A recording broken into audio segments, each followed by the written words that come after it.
The Craig Shoemaker Show with Craig Shoemaker, Sarah Sweet, and Joel Geist. You're listening to Craig Shoemaker, America. Who did this to you?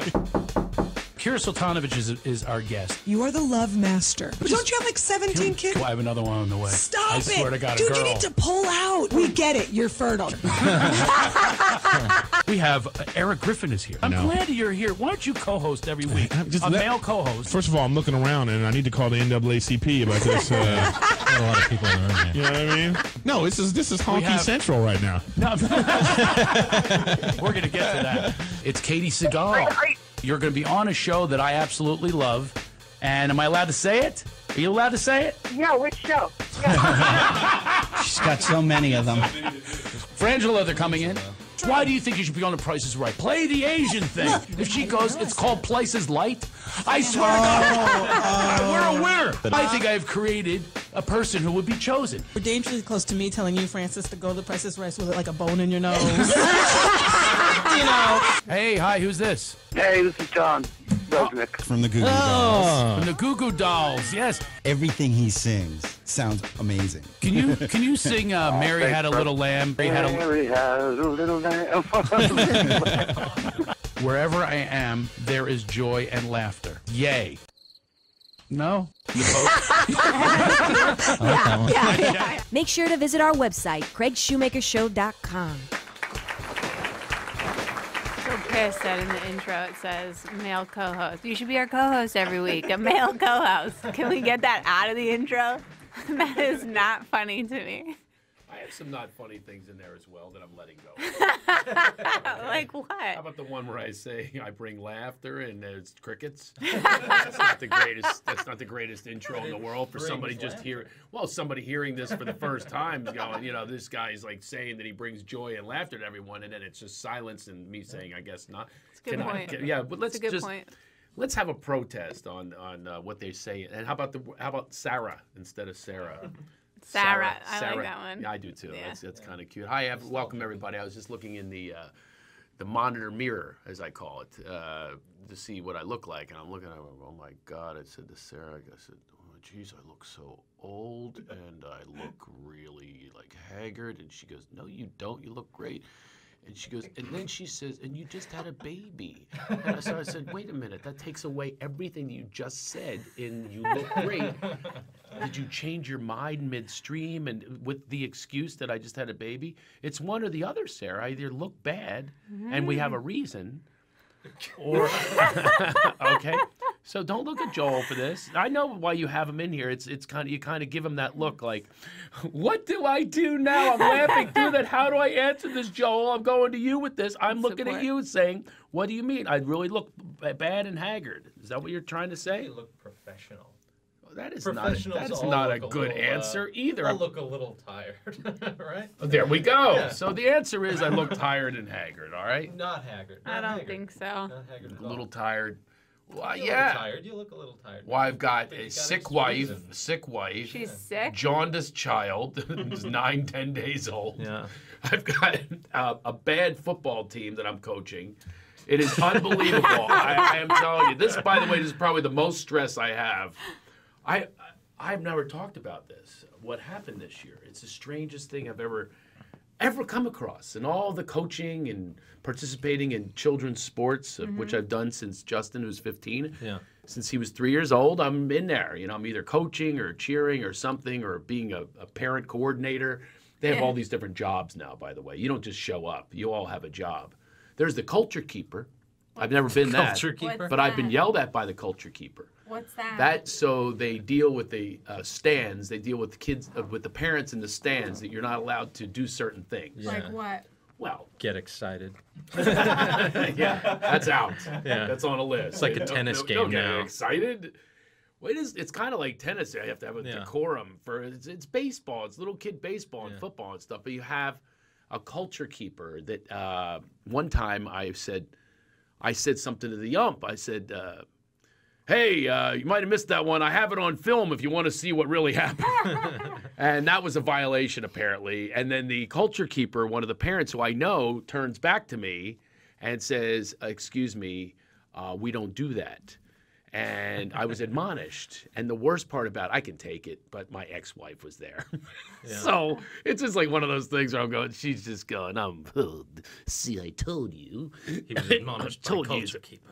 Yes, exactly. And then, of course, weeks later, I get that little resentment. She fires that one off in an email.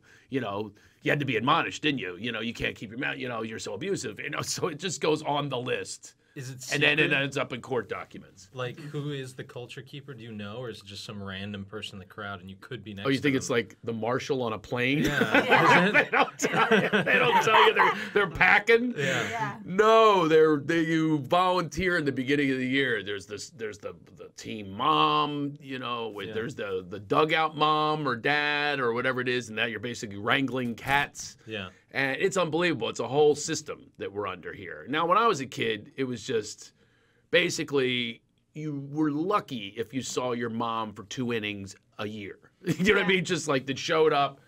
It was just every person was for themselves, and you know, you get coached, and that's it. Maybe the parents come in to talk to the coach about how much bench time you're doing, which happened to me one year. I made the transition from one league to the next, so now I'm the youngest by 3 years. So he's got me playing 2 innings, and my mom had to go and talk to the guy. You know the guy, his name's Art Seeger. The guy had to, I always remember my resentments. The guy actually had the balls to call me when I became successful. My Little League coach, who I didn't like, and he's now in the investment business, and he goes, come in and meet with me. I want to be your business manager. I go, you're a prick. You played me 2 innings, for God's sakes, in right field, which is where basically that's Siberia. Yeah. Yeah, you put right field, you're picking daisies the whole time. So my mom had to have a talk with him, and it didn't change things, but that was the one time she showed up. Yeah, but you felt supported. I did. Yeah. I did. So there's one for Mom. Put that on the good list. Yeah. She went in and talked to... The other ones that she talked to were teachers that I remember I would say, you know how I'd appeal to her? Because you have to appeal to, you know, people like that. You sort of have to, like, work them the right way. How? Well, you have to get them first to make it about them. Yeah. So I would come home and go, hey, Mom, you know, I'm in trouble at school, but it's because they're picking on me. You know why they pick on me? Because you're a single mom. So I'd work it. Wow. And she would get all, so now her feathers were in a ruffle. And she would say, it's because you don't have a father to support you. I go, exactly right, Mom. That's exactly. They gave me 5 detentions, and if I had a dad, I wouldn't have 1. Oh, my God. I'm going to have to take a day off of work and come in and tell them I'm a single mother and I can't stand this stress. You're right, Mom. It's stressful. It's stressful. It's terrible what they're doing to you. And you need to come in there and talk to that guy and tell him what's going on so he doesn't give me as many detentions anymore. Yeah. So she go, I'm going to take a day off of work, and I'm going to go in and tell him that I'm a single mother and he doesn't send child support. So that's how I got her to come in. Yeah. And then she would meet with them, and I had all this whole story of what I told her was going on, which was not the truth. Because I didn't think she'd show up, even though I was trying to appeal to her, and, you know. So she would go in, she'd go, I went in, I took a day off of my work, Oh, no. and they told me you put 27 thumbtacks on his chair. For God's sakes, it has nothing to do with your father. If your father was around, he'd give you a switch or something. But my God, you put 27 thumbtacks on the guy, his ass is bleeding. What'd you expect him to do, not give you detention? So I go, yeah, well, he deserved it, Mom, because he was picking on me because I don't have a dad. I'm totally working her the entire time. But so occasionally every few years she would come in when I got in really bad trouble, so she would talk to them, but I worked it. Yeah. I worked it. But That single mom card, man, it works. Oh, yeah, you got to play if she's playing it, I'm playing it along with her, so I can play her. So, but things were, I was talking about this on Facebook, and call us if you see the number up here, if we're live here. We are live for most of you, or some of you. Actually, I should say most download us later. Yeah. But you can always participate on our Facebook page because we ask questions, and the question I asked is, are we wussifying, especially boys? I don't know about girls, but I guess you really couldn't say that because you have a wuss. A wuss? Wow. A pussy. Well, let's put it. I was trying to be delegate. We My never God! call it a By the way, wussy. that co-host of yours has quite the mouth. Yes. That's what my mom would ever say.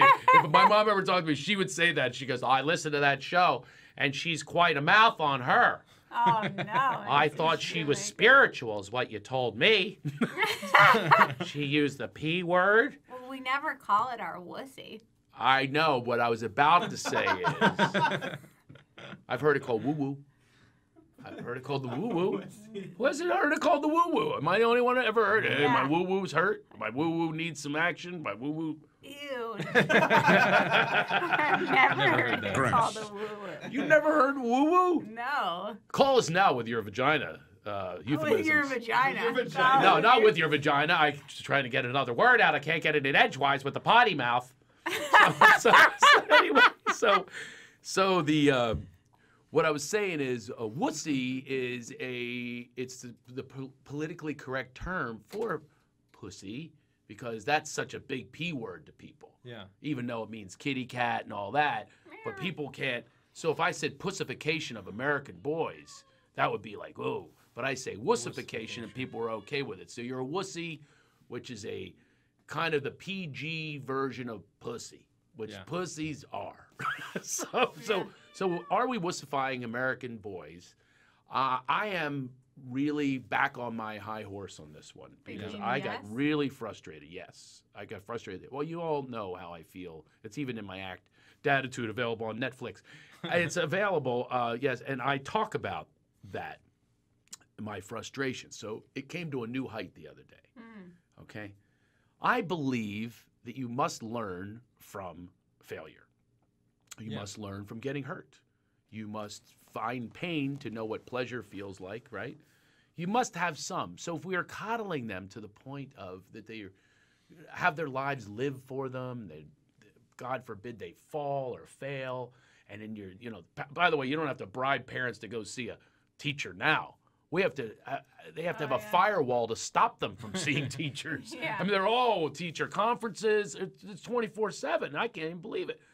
I mean, I have a restraining order on the teacher I see her so much.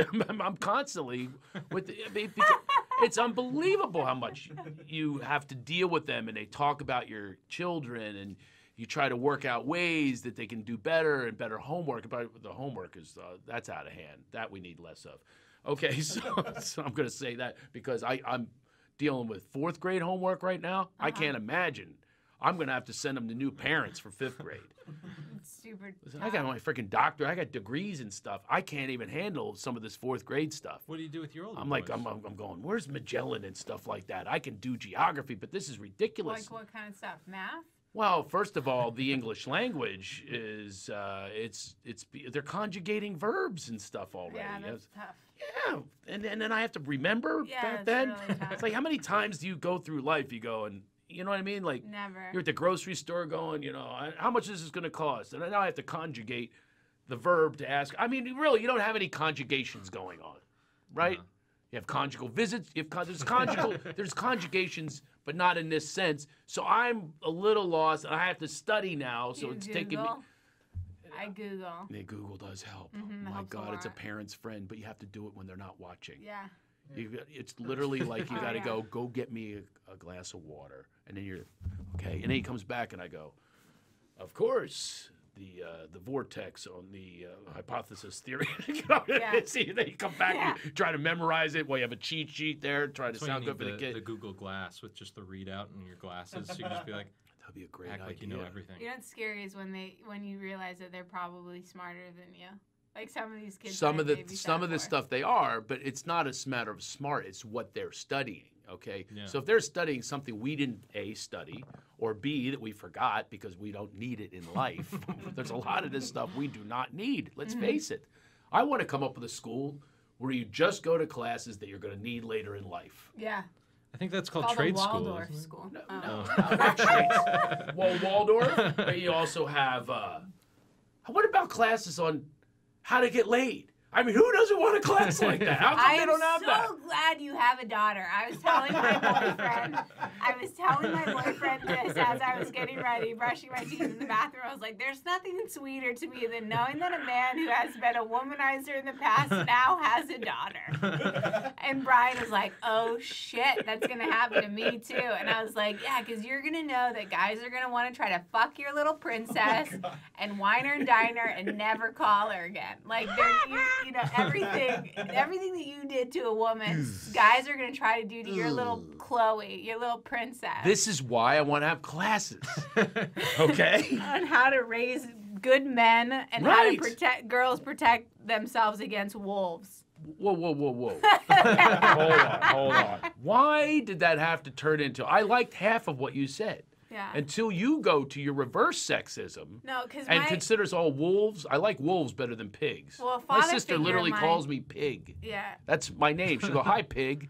Like, I don't... My name's not Craig to my sister. It's, hey, Pig, what's up? That's awful. Or she talks in her... We have the way we talk to each other. It's a kind of a communication. It's very strange. Yo, you're an idiot. You know what that means? You're an idiot. You're an idiot. You're yeah. an idiot. Yeah. Yeah. Yo, you're an idiot. You know what that Do you just means? have whole It's conversations just- like that? Yeah, we have entire conversations of yo. Maybe that's why we don't talk. I actually like that communication. It's kind of fun. But a wolves lot of it has to wasn't- do with that I am the pig of the family, and now you say wolf. But now here's what I was getting at: is how about classes that teach women how to be what men want?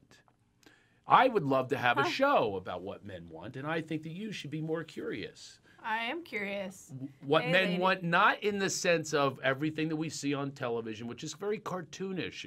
It's like this cartoonish man on Adult Swim and Spike TV. As we want women on trampolines, and we want women to, you know, that's not a bad. Anyway, no. We need some structure in our culture. Actually, learning culture, wouldn't you say? That we learn how to be with one another. And not the sense of lists that we all have to have and, you know, top 10 things that men need to say to women. No, we need to say things naturally because we're trained in a natural sense how to respect a woman or respect humanity. So what about a class in humanity and, you know, which includes women being nice to men. So, Yeah.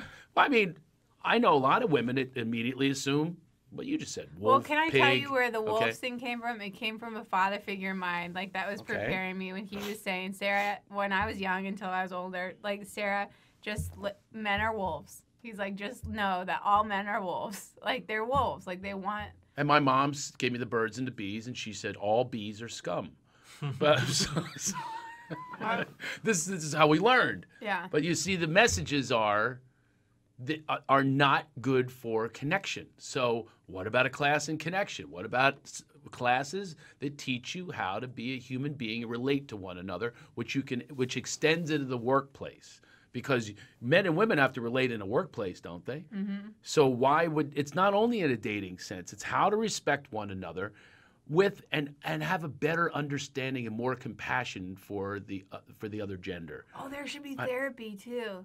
Yeah. Like, the Add counselors that. should be therapists. Right, like have the counselors who are all looking for work anyway, have them Yeah. have them work in a school where you're not doing the traditional stuff. It's like, where did this come from? Oh, I think you have problems with your mother. Give me $100. No kidding. No kidding. It spawns from my mother or my father, whatever. By the way, I had an interesting night last night, speaking of parents. Yeah. Really strange night. I'm trying to keep this in sort of the same context is, are we wussifying kids? So there's different schools of thought, and it's sort of like we're divided, and there needs to be sort of a middle ground instead of, you've got the great Santini. I don't know if you remember that movie. It's like, I'm going to beat your ass if you don't do what I want. Bounce Okay, you have the basketball on your head. the controlling fathers that are mean and abusive.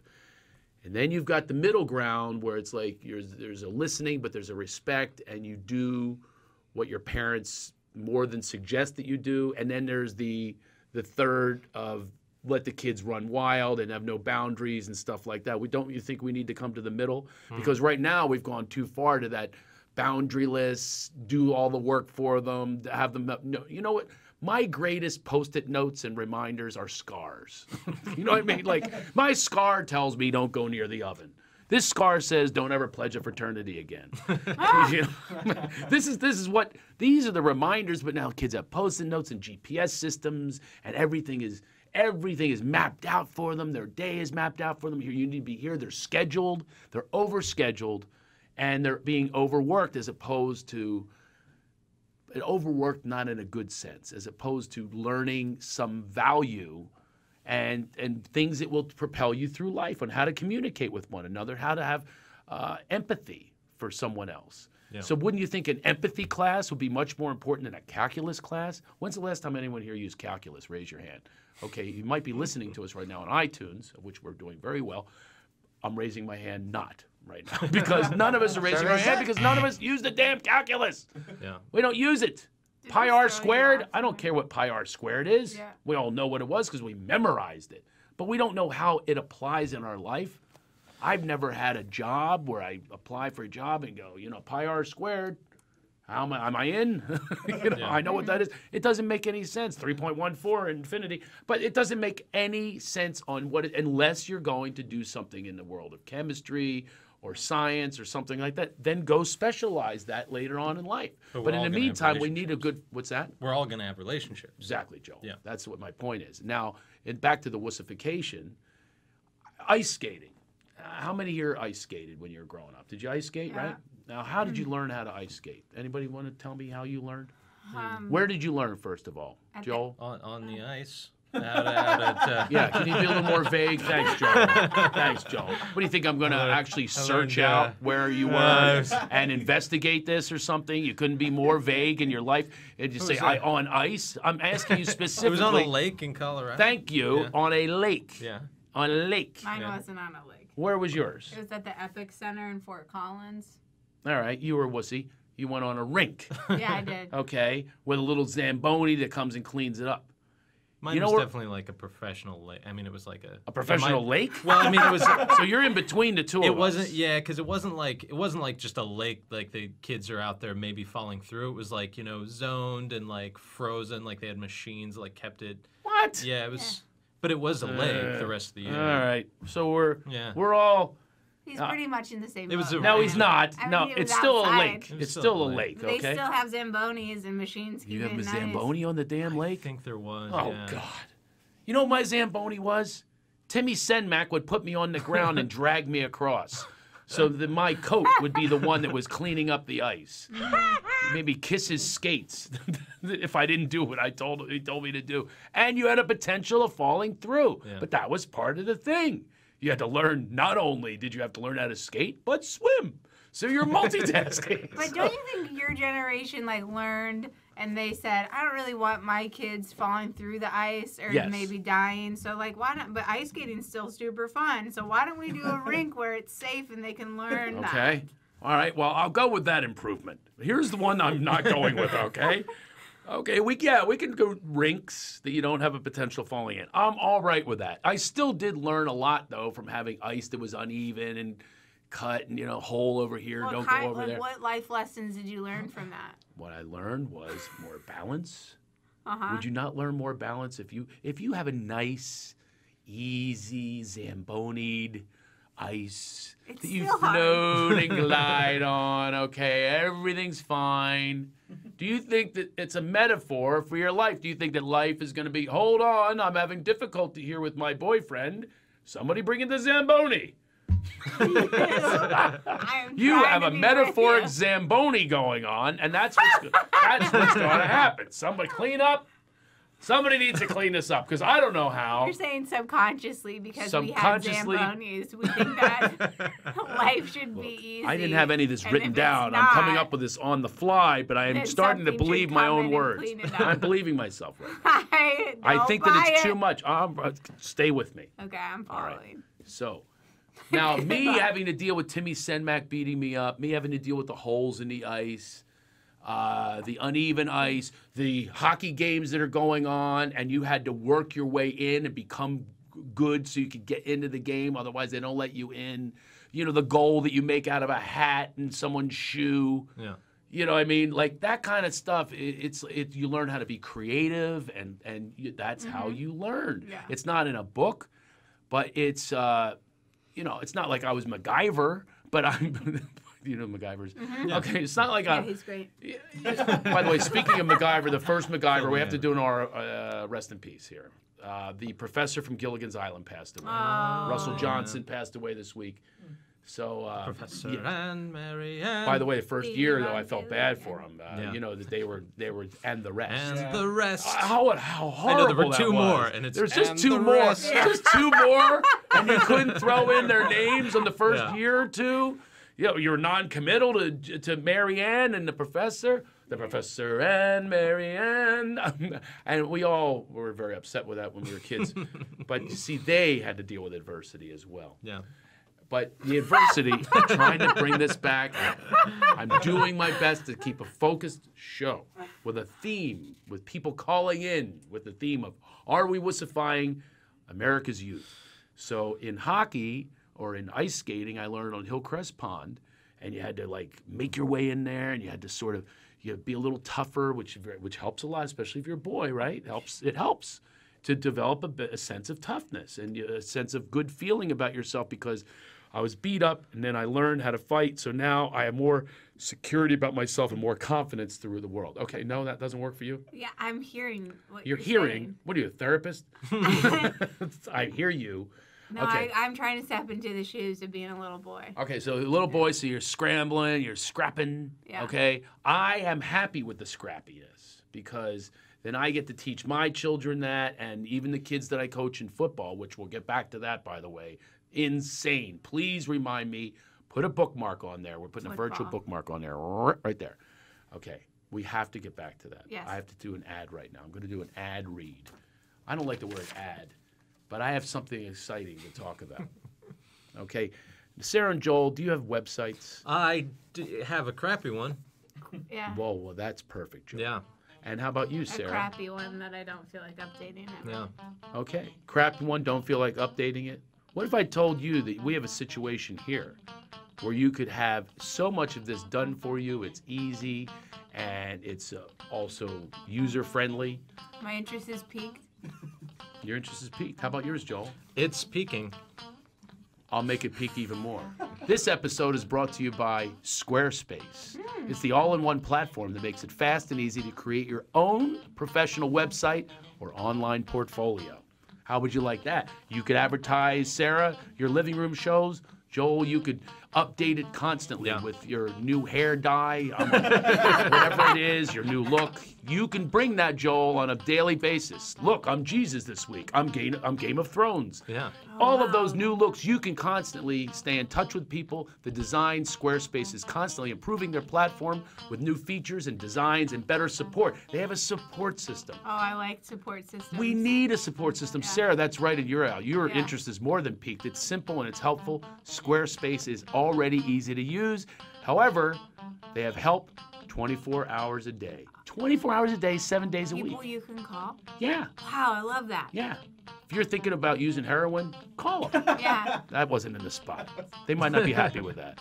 That was an ad lib. Can we cut it? We'll I'm cut just the trying ad-lib to ad. tell you that this is something that's exciting to me. I'm being real here. They have great prices. Who doesn't want a great price? I want a great price. Ready for this price? Okay, this is going to sell you, Sarah and Joel, okay? Both of you don't have a lot of money. I got some more money for you today.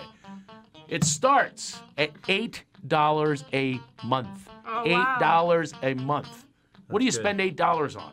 That's like Chicken five nuggets. Yeah. That's Jamba Juice. top ramen. Yeah. Wow. Okay. You get a free domain name if you sign up for a year, a free domain name. Wow. So they'll go do Those are expensive at times. exactly, or start a trial with no credit card needed. The offer code, when you decide to start using Squarespace, make sure to use our offer code. Now, this is easy to Okay. remember. Okay, Laugh what is it off. Woo! Laugh it off. There it is. It's up in our, they call these the lower thirds. I'm starting to learn that. So where, if they are listening to it on iTunes, where can they go for I'm this? a lower 3/4, baby. Whoops, Love Master slipped in there. Oh, Squarespace.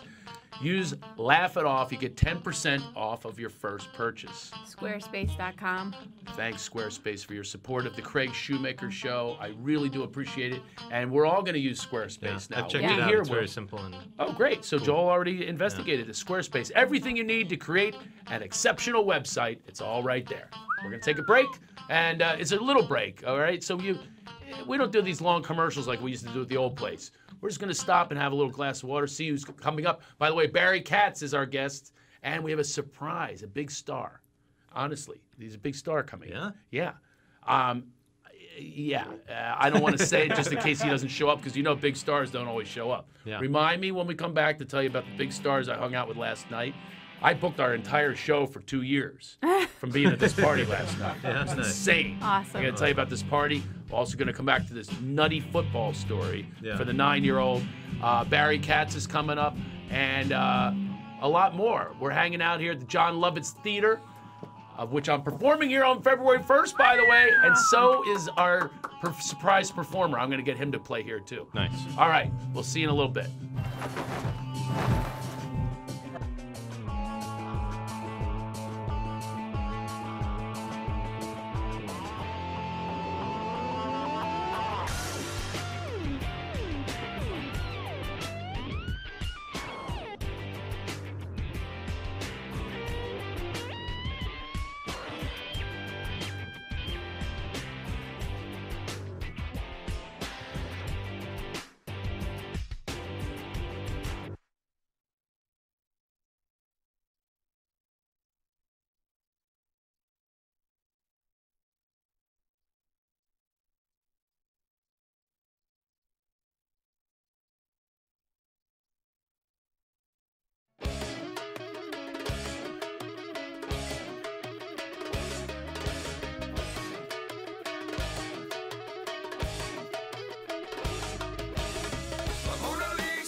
This manly girl. Past the watchmen, run past the fountains. Hello, little children, smile at the cameras. Don't forget your aspirin. Who can make this happen? I can make this happen. We will make this happen. Stay with me. You wish to hide your face. You wish to spend your days staring out my window. The Mona Lisa, the Mona Lisa. Let's run the walls in pursuit of a pageant girl. The Mona Lisa, the Mona Lisa. I love my turn for a glimpse of this manly girl. You should take an aspirin, soon we'll have our mansion. No one thinks it's stolen, even if it's stolen. We should move to Belgium, maybe even London. Where the hell is London? I've never heard of London. Stay with me, you wish to hide your face. You wish to spend your days staring out my window. A Mona Lisa, a Mona Lisa.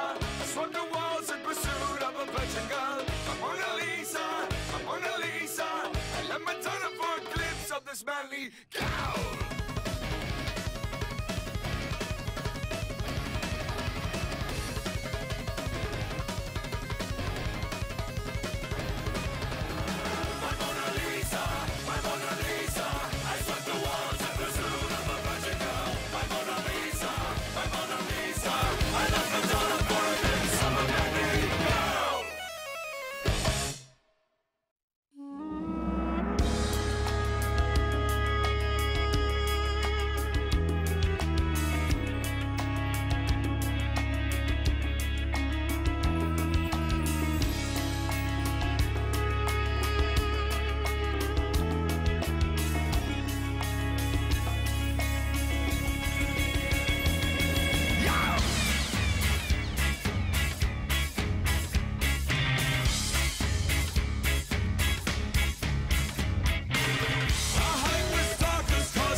light that hides your face erases. Suddenly.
We're talking about our opening before when we opened the show.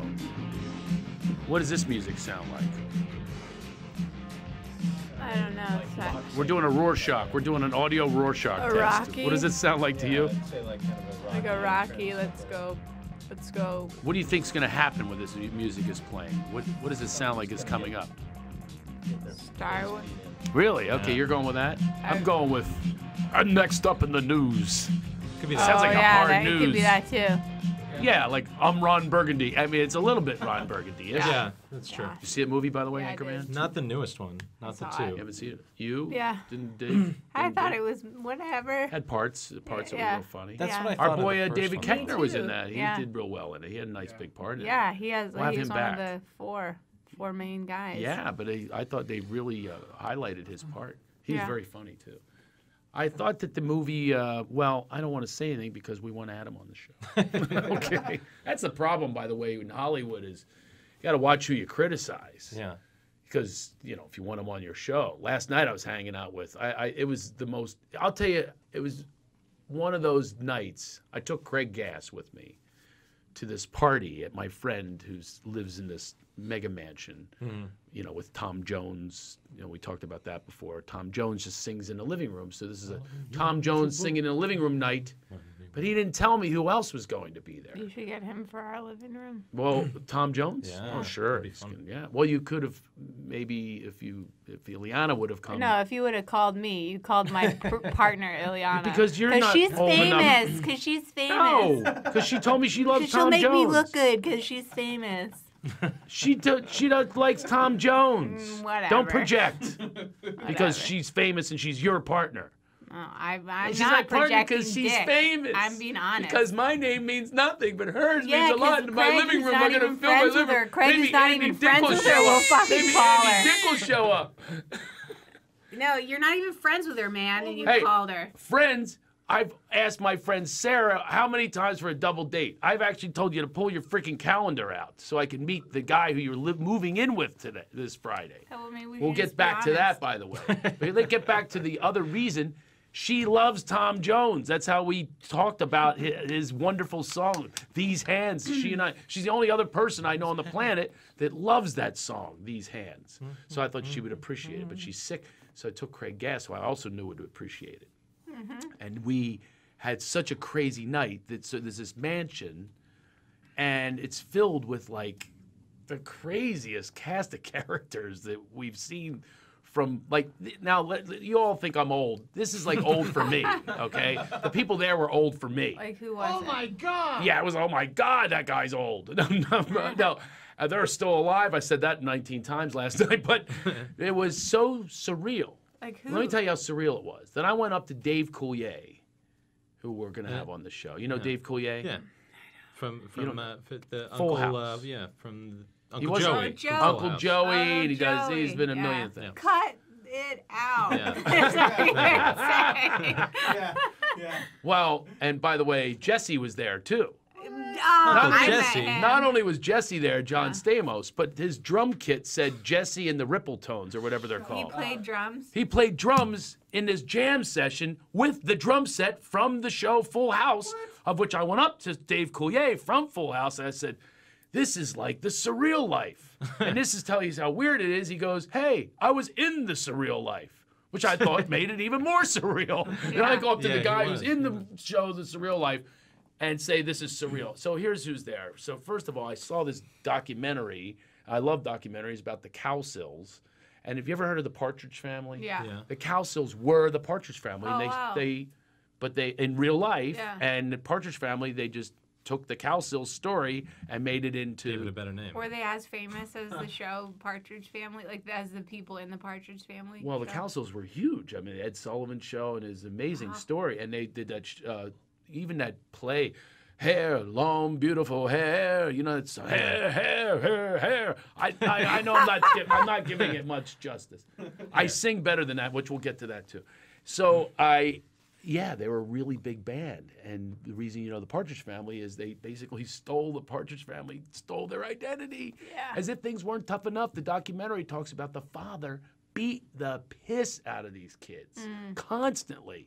And he would Jackson beat type 3 of them. I talked to the guy last night. So anyway, one of the Cowsills was there. And I talked to him last night about abuse and things like that. It was a really interesting story. So we'll have him on the air sometime soon. Yeah. But see the documentary first about Where the can you see Cowsills. it? It's everywhere. It's at Showtime, Netflix. Netflix? Oh yeah, it's so good. It's called The Cowsills. And what a story. And they had the mother, who was the Shirley Jones. They had her, who was the Al-Anon and let the alcoholic father beat the kids. He said that the 3 older ones would get beaten and the 2 would watch it. And here's how he did it mentally abuse. He would stop at the 3rd one and not beat the other 2 who thought they were going to get beaten each time. That was the level of abuse he would do. Wow. He would stop and say, you're next, but then they weren't next. So there was like worse because now they're in fear that they're going to be next to be beaten.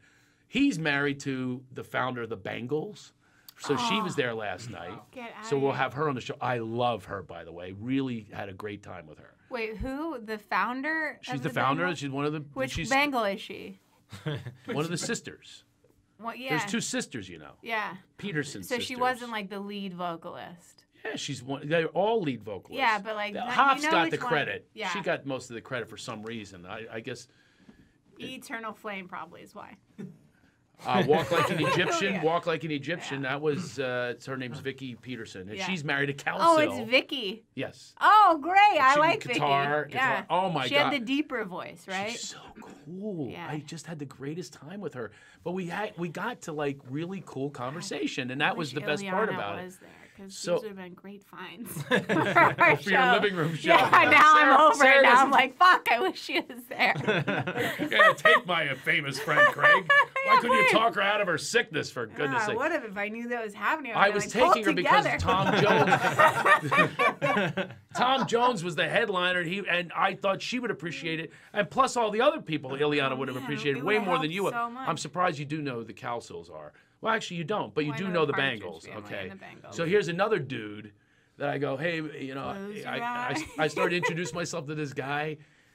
He's jamming too, and he goes, I know who you are. And it was Bobby Brown. You know who that is? My Prerogative, married to Is it Whitney. Whitney Houston. Houston, Yeah. beater. Yeah. Yeah, he had a couple Drug of... enabler. Yeah. Whatever you want to call him. I'm not calling him anything because I want him on the show. No fucking It's way. so hard not to bag on people. I mean, it's right there. It's for the pickings. But Yeah. I'm having a hard time because I'm in between. What? Are you trying to be What? like, What? you know, Bobby Brown? And not My bring up the prerogative fact that and not bring up Whitney Houston. I try. Problem Because in Houston I Street. know. There was a whole show about it. I'm trying to avoid it. I didn't tell him that I've seen your show and how much you beat your ex, your widow, whatever. Widower. Yeah. Anyway, Probably the I reason why she's dead, but that's okay. yeah, probably. But and by the way, we won't be talking about that when he comes on the show. How can you Why not would he- bring it yeah. I was up a kind of little? shocked that he knew who I was. But Yeah. yeah, it's always surprised me when anybody knows who I am. And then the Beach Boys were there. All of them? No, just 2. And then the drummer for them is Are they all like John jamming? Stamos. It's a jam. They're Oh yeah, because Dave Stamos Koz. loves the Beach Boys. Oh yeah, Dave Koz on, you know him, right? Saxophone, unbelievable.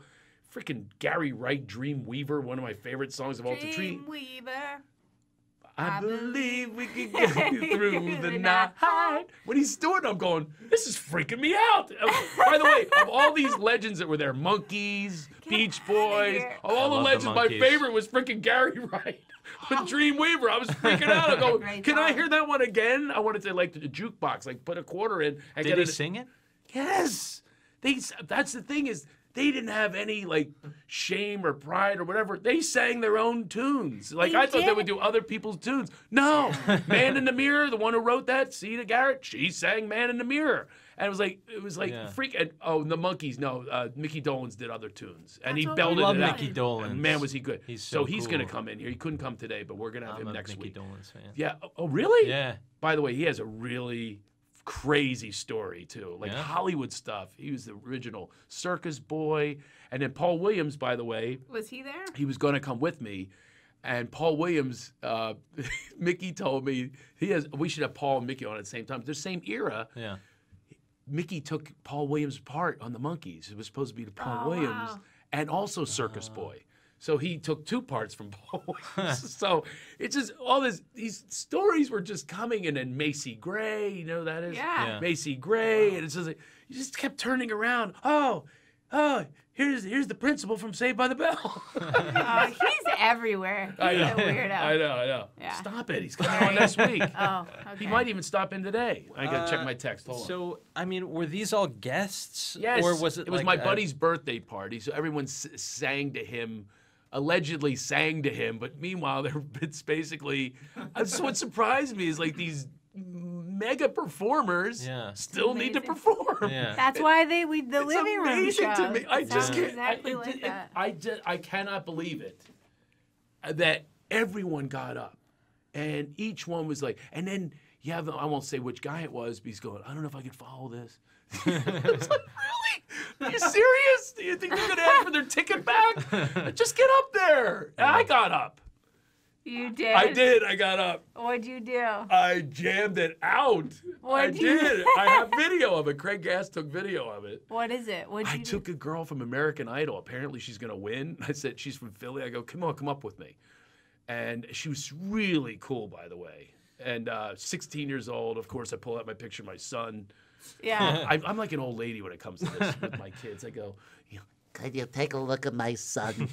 Yeah. The the put him on Jewish him. Mother. The put him on him. Look at this. How can you resist? You're a single girl, aren't you? What are you, all of 16? Yeah. yeah, she's a 16-year-old girl.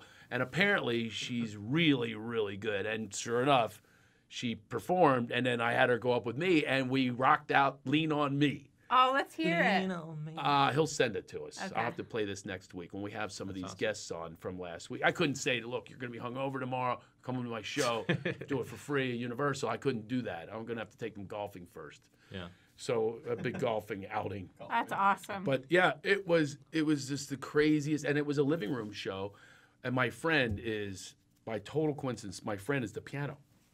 He's the leader of, and all these people are stepping in, music. You know, another bass player from the Eagles lead guitarist.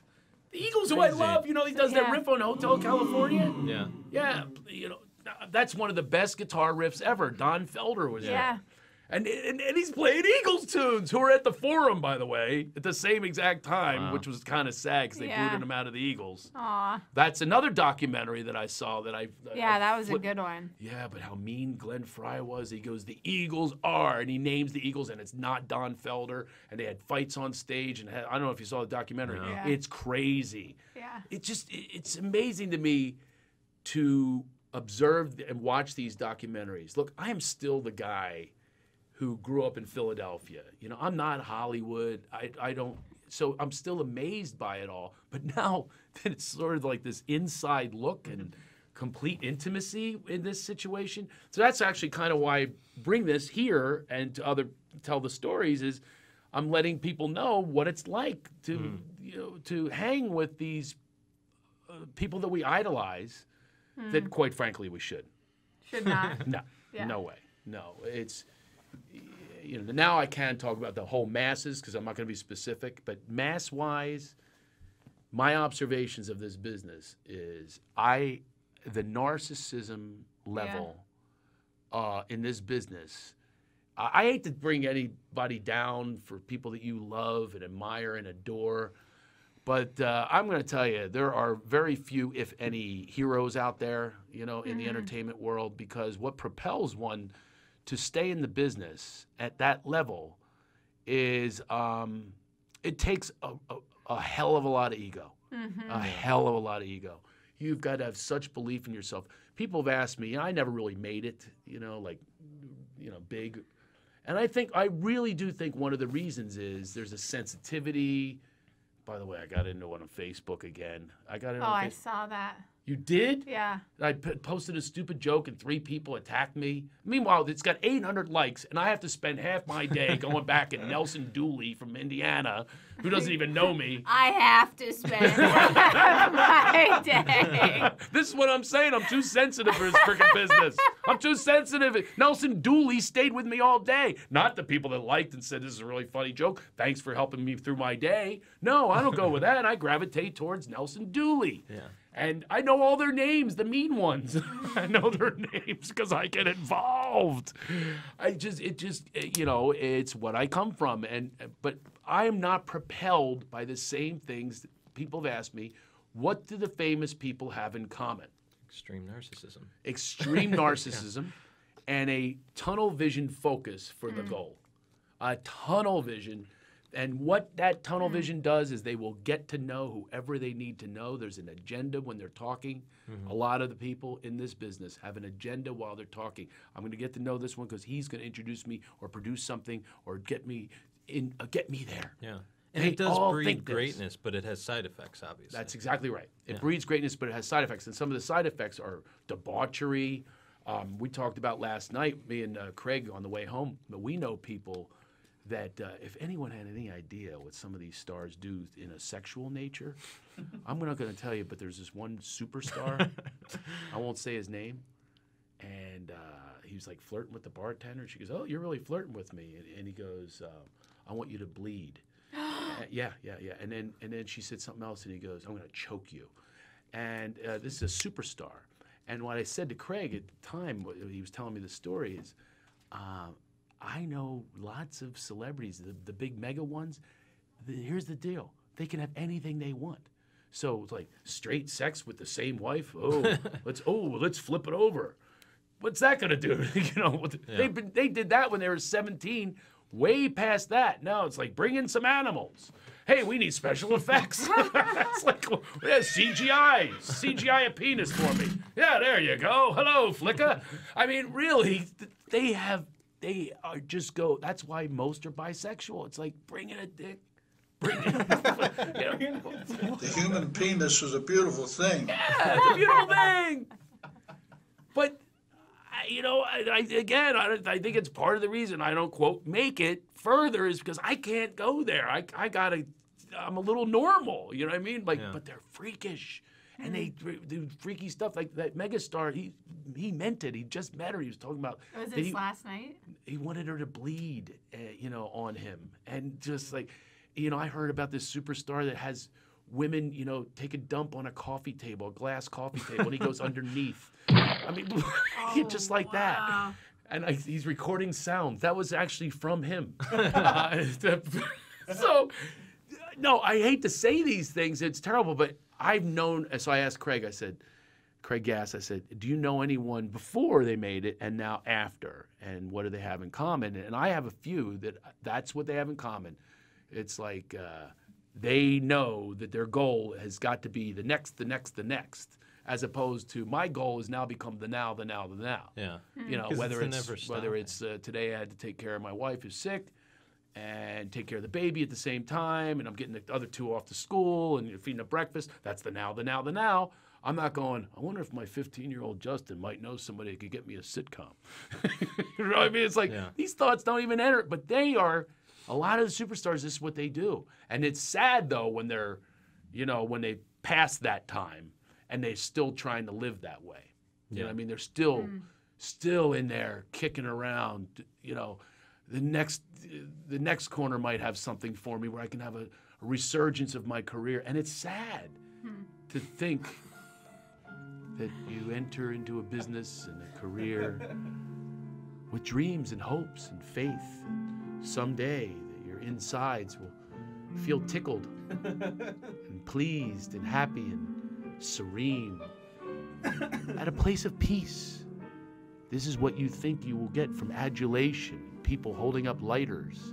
Well, those are the old days. Now they hold up an iPhone. And that basically says, I want more of you. I want more, more, more. What happens to the days when more is no more? You know, it's funny that she would stop me on the what. I thought that was the most profound thing I said in that stupid little monologue. When is more?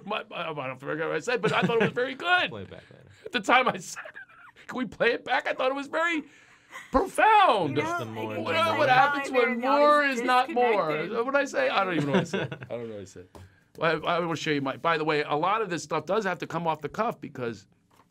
Let me just show you my podcast for today. It said, what does it say? 122:14, right? That's right. Yeah. This is what I get from Stefan, our producer, and Dave is, by the way, snowed in. He went back east. Oh yeah. So he says 12:30 to 1. Pamela Demarest comes on and promotes her book, brings up some memories with Craig. Oh, it's the last week's show. Yeah. And then 1 to 1:30, introduce and talk with guest Ben Glebe. Talk about his appearances on Chelsea Lately and discuss Craig's new bundle of joy. Who's now an old bundle of joy, and Ben Glebe's already been on. Just wanted to show you what I'm dealing with. These people working for free. You stupid, ignorant son of a bitch, dumb bastard! Yes! Love it. Hello, folks. John Lovitz.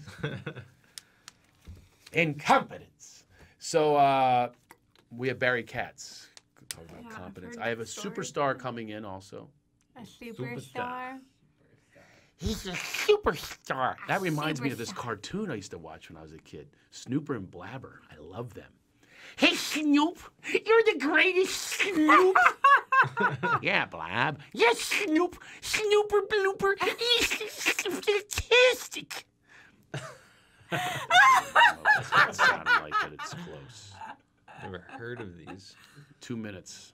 I'm gonna get in. Oh, you didn't. Oh, football. Oh, Football. Why am I? Football. How come my free people can't because- remind me what I said to bookmark? I don't know, see what What do you happens do when over you there? pay people. I They said can to remember bookmark and remind me of the football. He's got 19 signs he's holding up. 'Cause 2 he's- minutes, Craig, 5 minutes. Craig, because he's been in the now, the now, the now. You're living Now in the it's past. 2 minutes. The past. Is it a 2-minute story? Well, it could be. I guess it has to be. Barry Katz is coming in next. And Barry's my former manager, by the way. Yeah. And he's a big producer. So maybe I know how goal-oriented you are, Sarah. I was thinking I do have that focus. You do. Except for I have a big manager. You do? You have a big manager? No, I'm not talking about that. He produces and he handles comedians that can do your... in the other room listening, you turd. Listen to me. Yeah. He handles comedians that could do your living room show. Word. Okay, word. Word. You see, by the way, how I treat Sarah like I did my mom? I make it about her.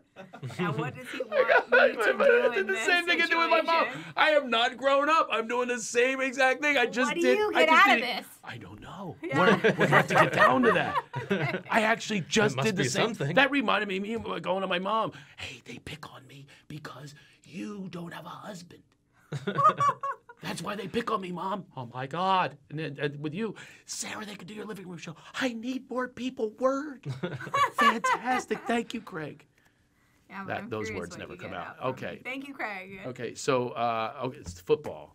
Football. I've never had anything happen like this. Okay, I was talking about the wussification of America. Yeah. I talked about ice skating. By the Yeah. way, this was my big one that really led me to this topic. Yeah. It went nowhere. I will tell you, they have something on skating rinks to train the kids how to skate. My point was before, you learn by falling. You learn by learning your balance. Yeah. You don't learn by leaning on something, a plastic like a device, a walker that looks like my Nana is going to play shuffleboard with it. And they use it as battering rams. That's the other thing.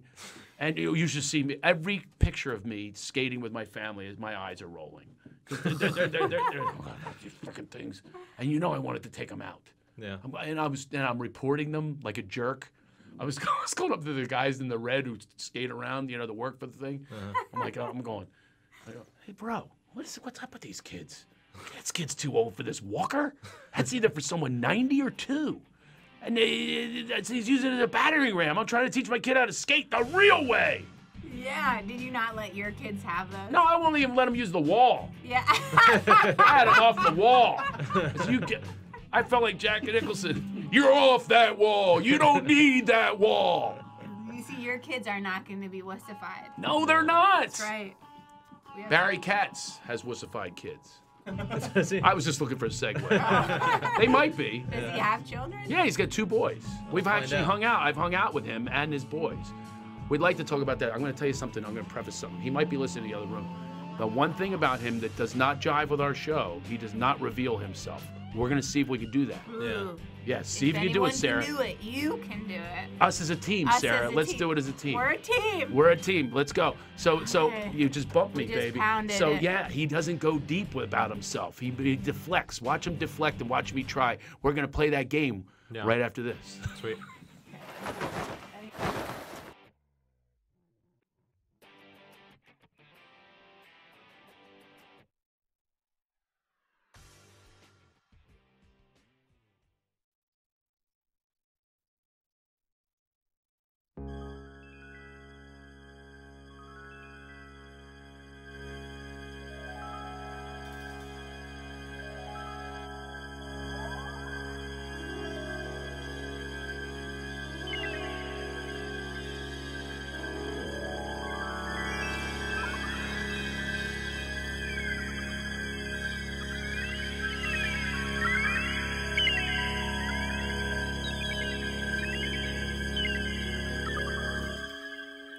I've just closed my eyes again, climbed aboard the Dreamweaver train,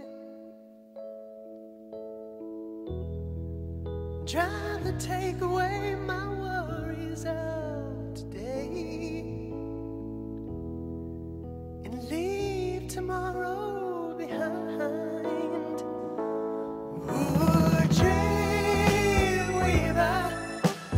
I believe you can get me through the night.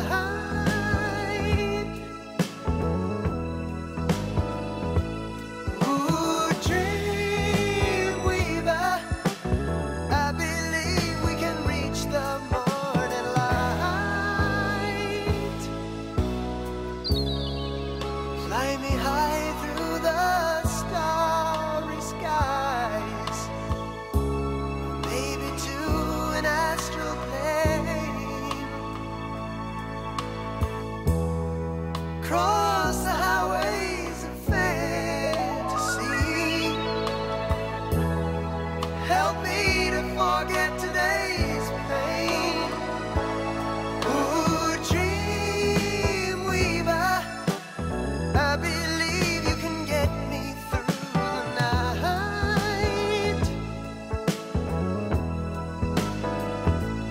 Ooh, Dreamweaver, I believe we can reach the morning light. Though the dawn may be coming soon, there still may be some time. Fly me away to the bright side of the moon. Meet me on the other side.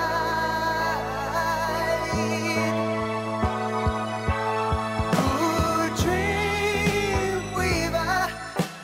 I believe you can get me through the night.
He has a podcast.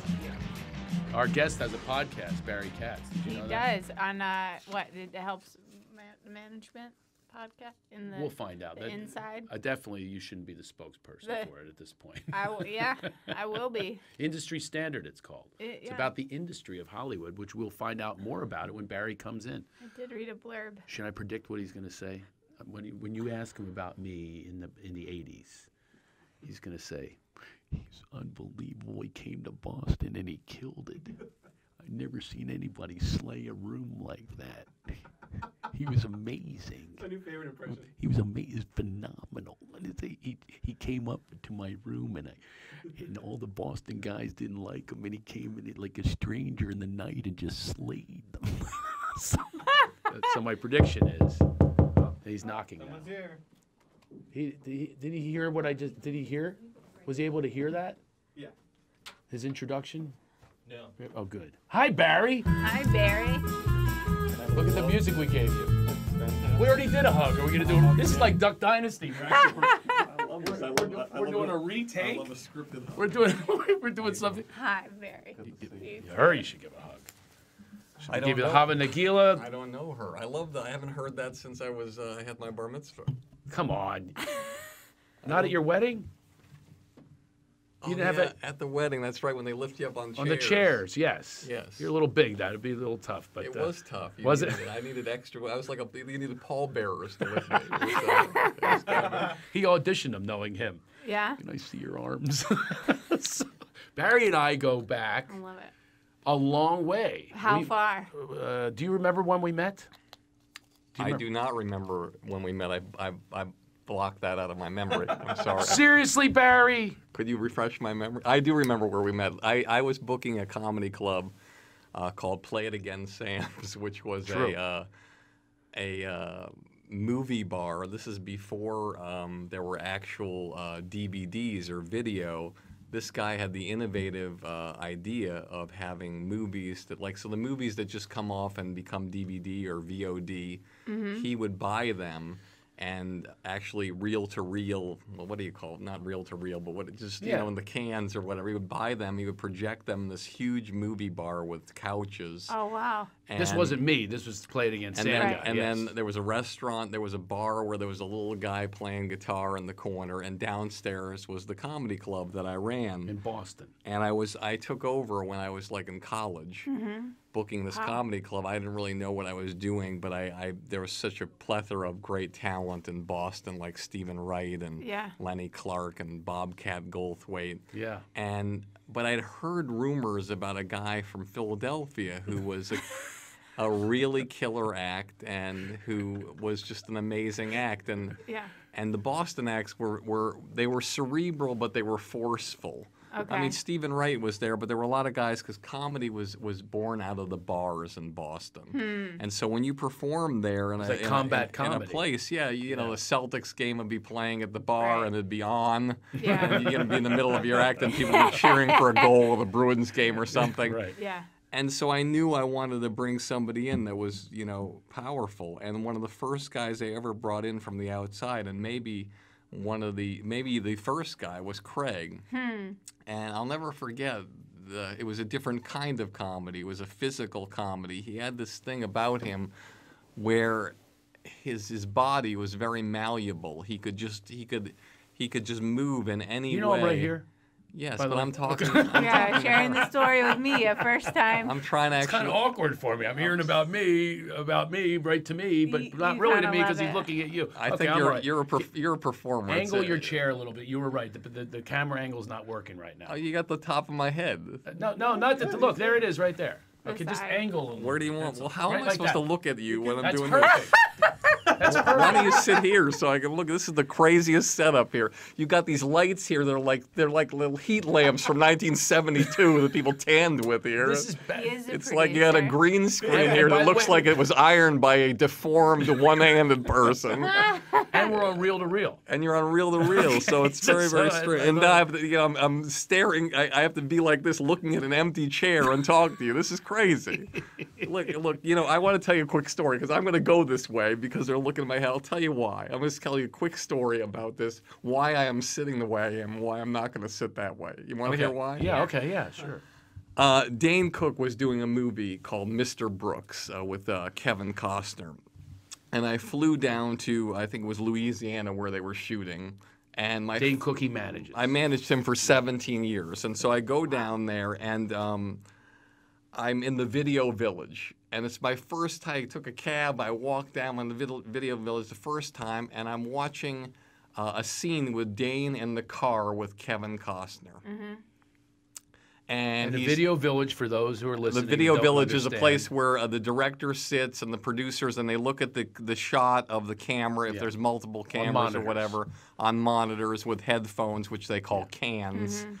And so it's a scene where Dane gets upset in the car, and he starts, throwing things around and getting really upset. And I hear the director say, "Oh, sound guy, could you talk to him, whatever?"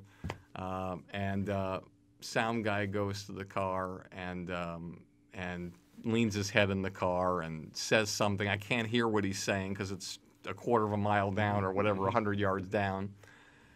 And comes back, and then I look in the monitor, and again, the audio isn't on, and I see Kevin Costner going to Dane. Really? So Yeah, looks like he's yelling at Dane before the pointing scene, his finger at him, like, in his before face, before the basically. scene starts. Yeah.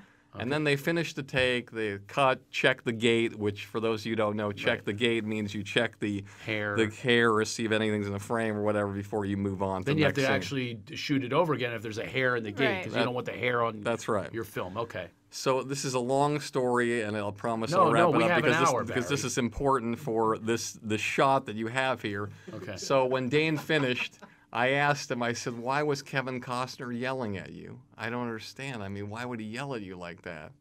And Dane said he wasn't yelling at me. He was being animated with me. I said, "Well, why was he being that animated?" And he takes me aside and says, "Because Barry, the sound guy, came up to the car and said, Dane, listen, when you're, the sound is a little sensitive, so when you're going a little crazy in the car, try not to move around so much and bang things or whatever." And then the sound guy left, and that's when Kevin got angry and animated. I said, "Well, what did he say to you?" He said, "Listen, don't fucking listen to a word that guy says. It's his fucking job to get the sound the way it's supposed to be. You do whatever the fuck you do and let them figure it out around you." So that's why I'm sitting right here and letting you guys figure out what the fuck to do with the cameras, because I want to talk to you and I don't care if it goes to the back of my head. Yeah. So that is the story that backs up you coming in here and saying, "I want these cameras moved." It's not an egotistical. I don't care about the cameras. I care about you. I want to engage you because I haven't seen you in so long, and you know I love you. I know. So go back And so to the I don't story of care how if we there's met. like a bald spot in the butt. So So you come on and his body is so malleable and he's just doing all these things and he's break dancing and he's doing. Oh my God! I He's did got do like a break floppy.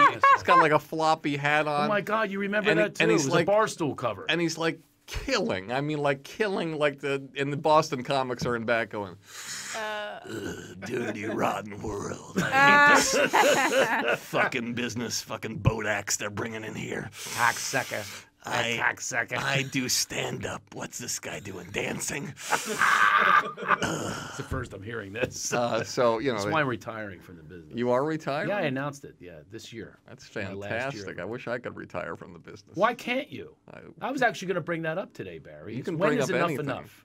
When is enough enough? Don't you have enough money that you can sort of like take a step back, or a few? You know, perception is not always reality. People You mean always the perception of how much money you have? People always think like I'm fucking models on piles of cash. I didn't say that I part. don't have as much money as people think that I have. I like to live a night with what I have. I like to live nicely with what I have, and I don't like that. Perhaps our producer can do some calculations. Okay? I would like you to calculate. This is a rough estimate. All right, get a calculator out. All right, so he handled Dane Cook. That's $40 million a year. That's minimum. Okay, And then you got Jay Moore. Yeah, Jay Moore. Let's call him $15 million a year. Whitney Cummings. Let's put her at $7 million a year.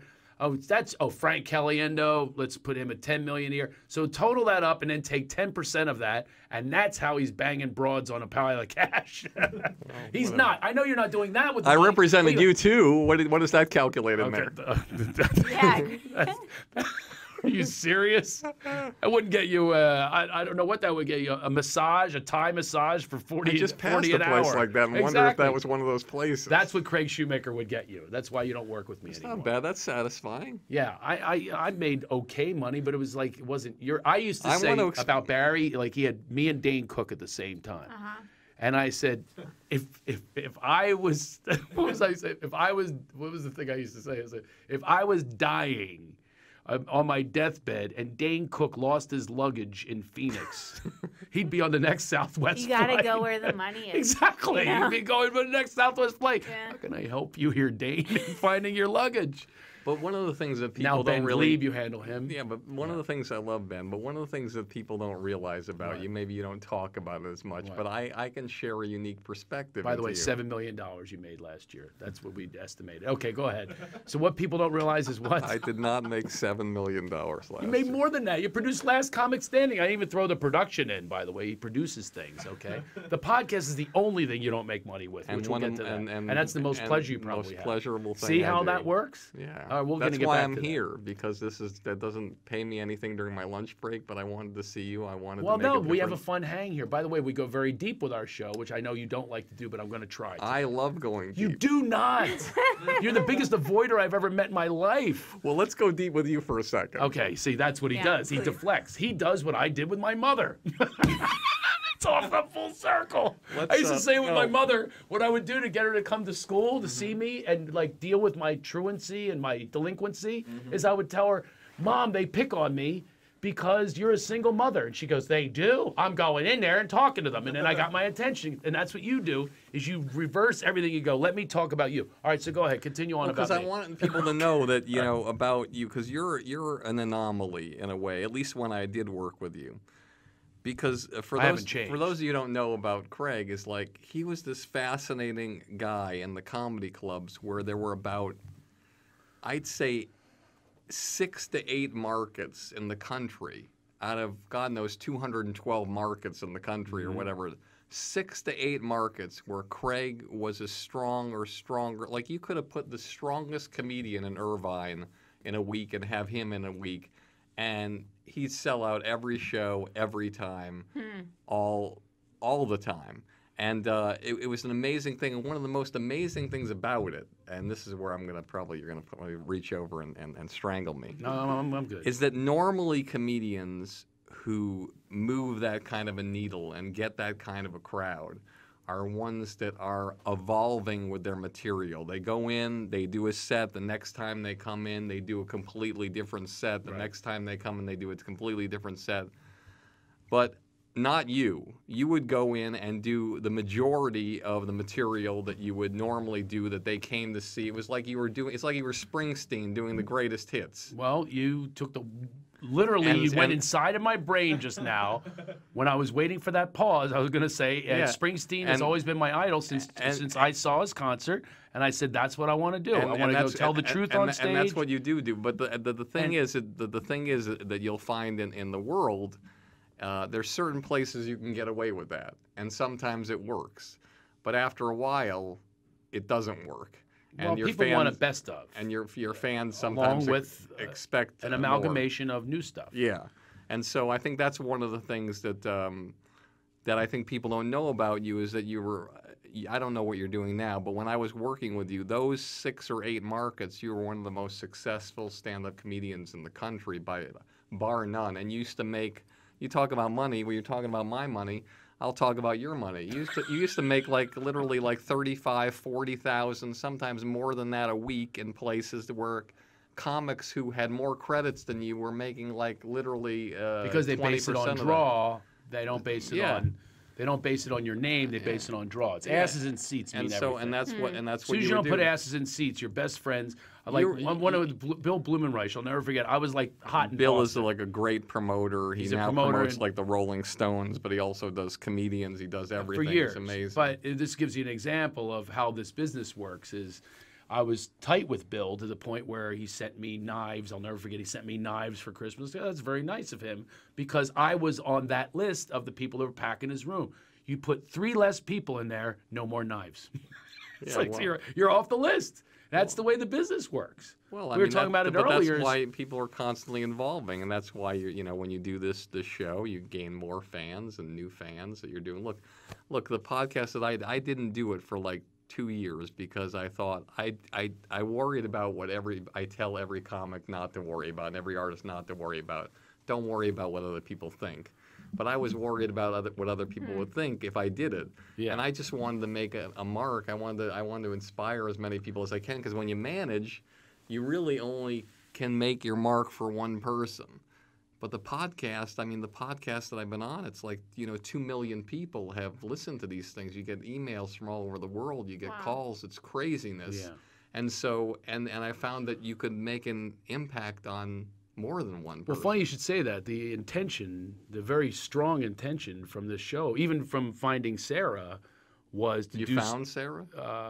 Well, the universe found Sarah and brought her to me. And the reason is the fundamental intention of our show is to make a difference, inspire, talk about the healing powers of laughter, get through obstacles and difficulties in life and give people alternative ways to shift their consciousness and things like that. Kind of like the things that I've learned not only through the career and dealing with managers, agents, touring, whatever, fans, whatever, everything all leads to life.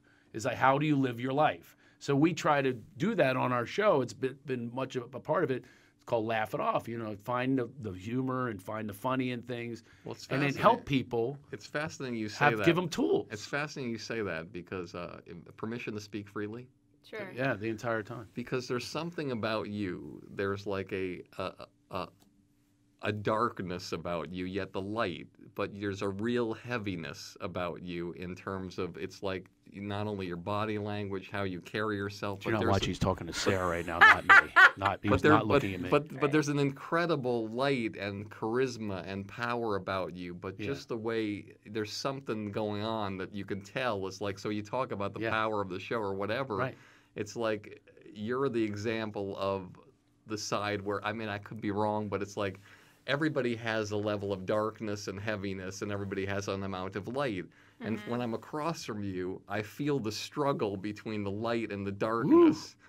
And, He's good. And it's a really He's good, Sarah. It's like a real battle, and so that's one of the things. Whereas with Craig, he's always had issues with the darkness, but he's come to terms with a lot of the things that have happened in his life, and he's sort of like in a way where it's just like, okay, There's an acceptance. There's an acceptance of the craziness of what's happened. I'm not saying he's not dark, but you're fighting the battle every day. It's like I feel that. Wow. Yeah, I don't know if I'm right or not, but I feel that. He's right on 100%. Sarah, isn't he? Yeah. Talk to your light side and answer that. I definitely, yeah. 100%. Okay, Craig. Okay. I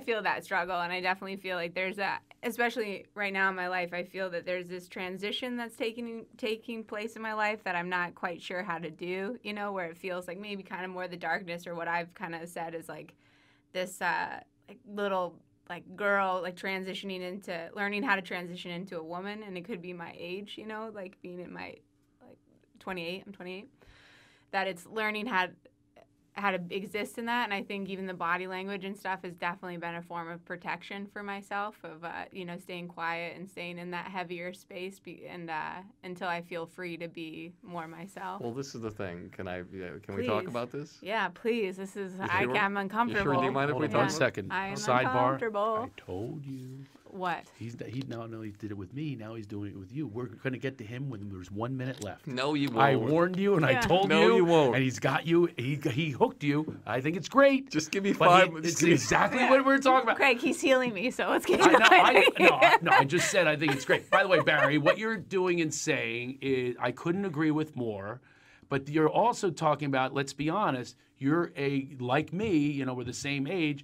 There's a wisdom that we are basically trying to impart onto people and hopefully assist some people. And that is again, the goal of this show is it's original. It comes out of our hearts and it comes out of our spirits and our knowledge and experiences. And that's what we give to people in hopes that it might just nudge them in a different direction. I more than the laughs that I always got, right, back in the 80s, it is so much more than that. It's more purposeful, where people will private message me and talk about something that connected.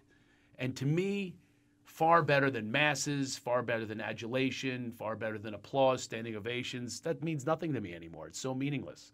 It still happens.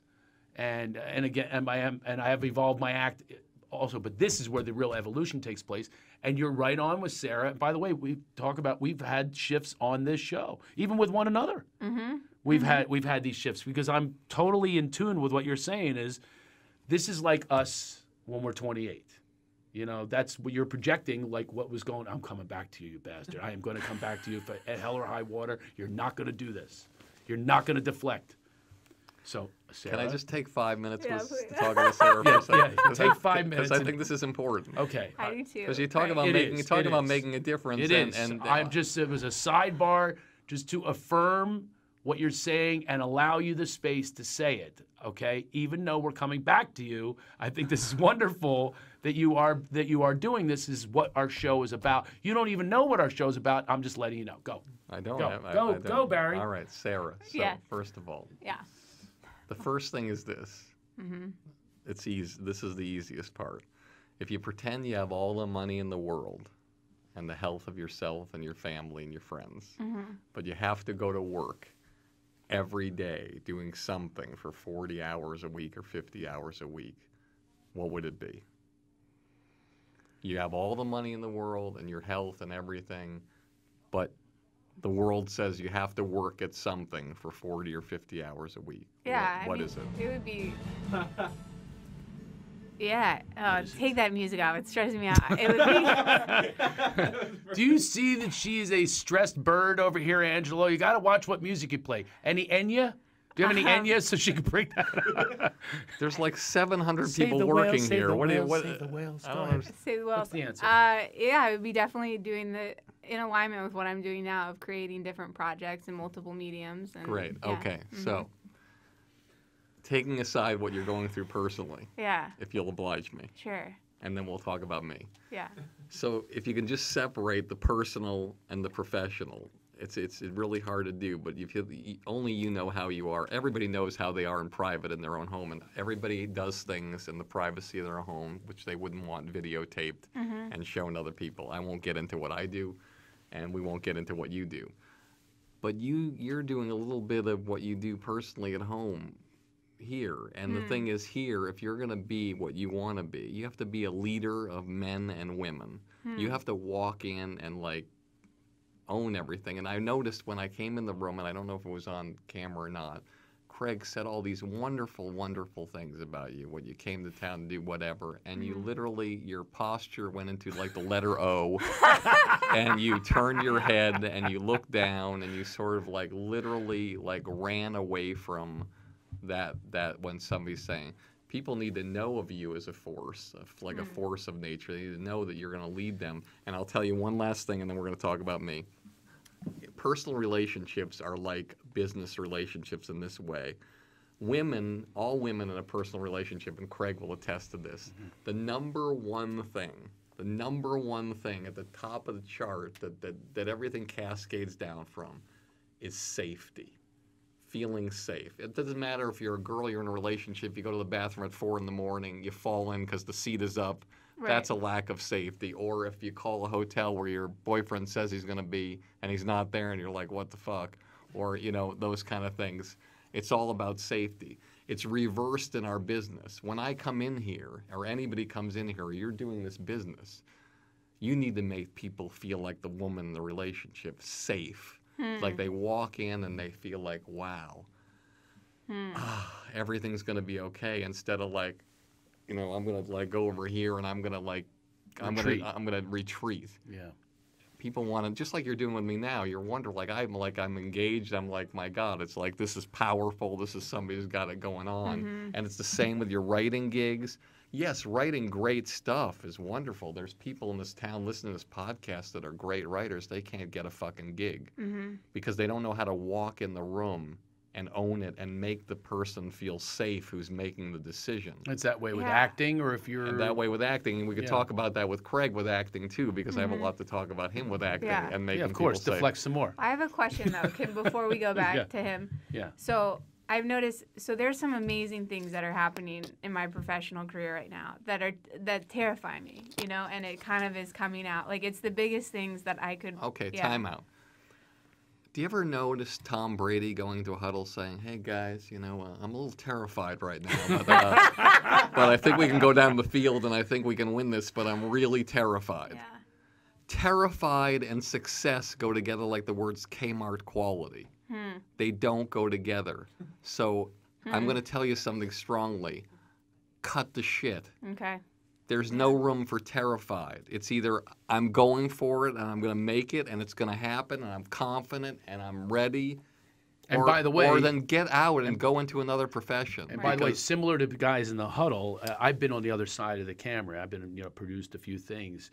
The last thing you want to hear from someone is terrified, because you want them to be part of your team. That doesn't make people feel safe. Pretend you're the person that's involved in the decision making to hire you. Right.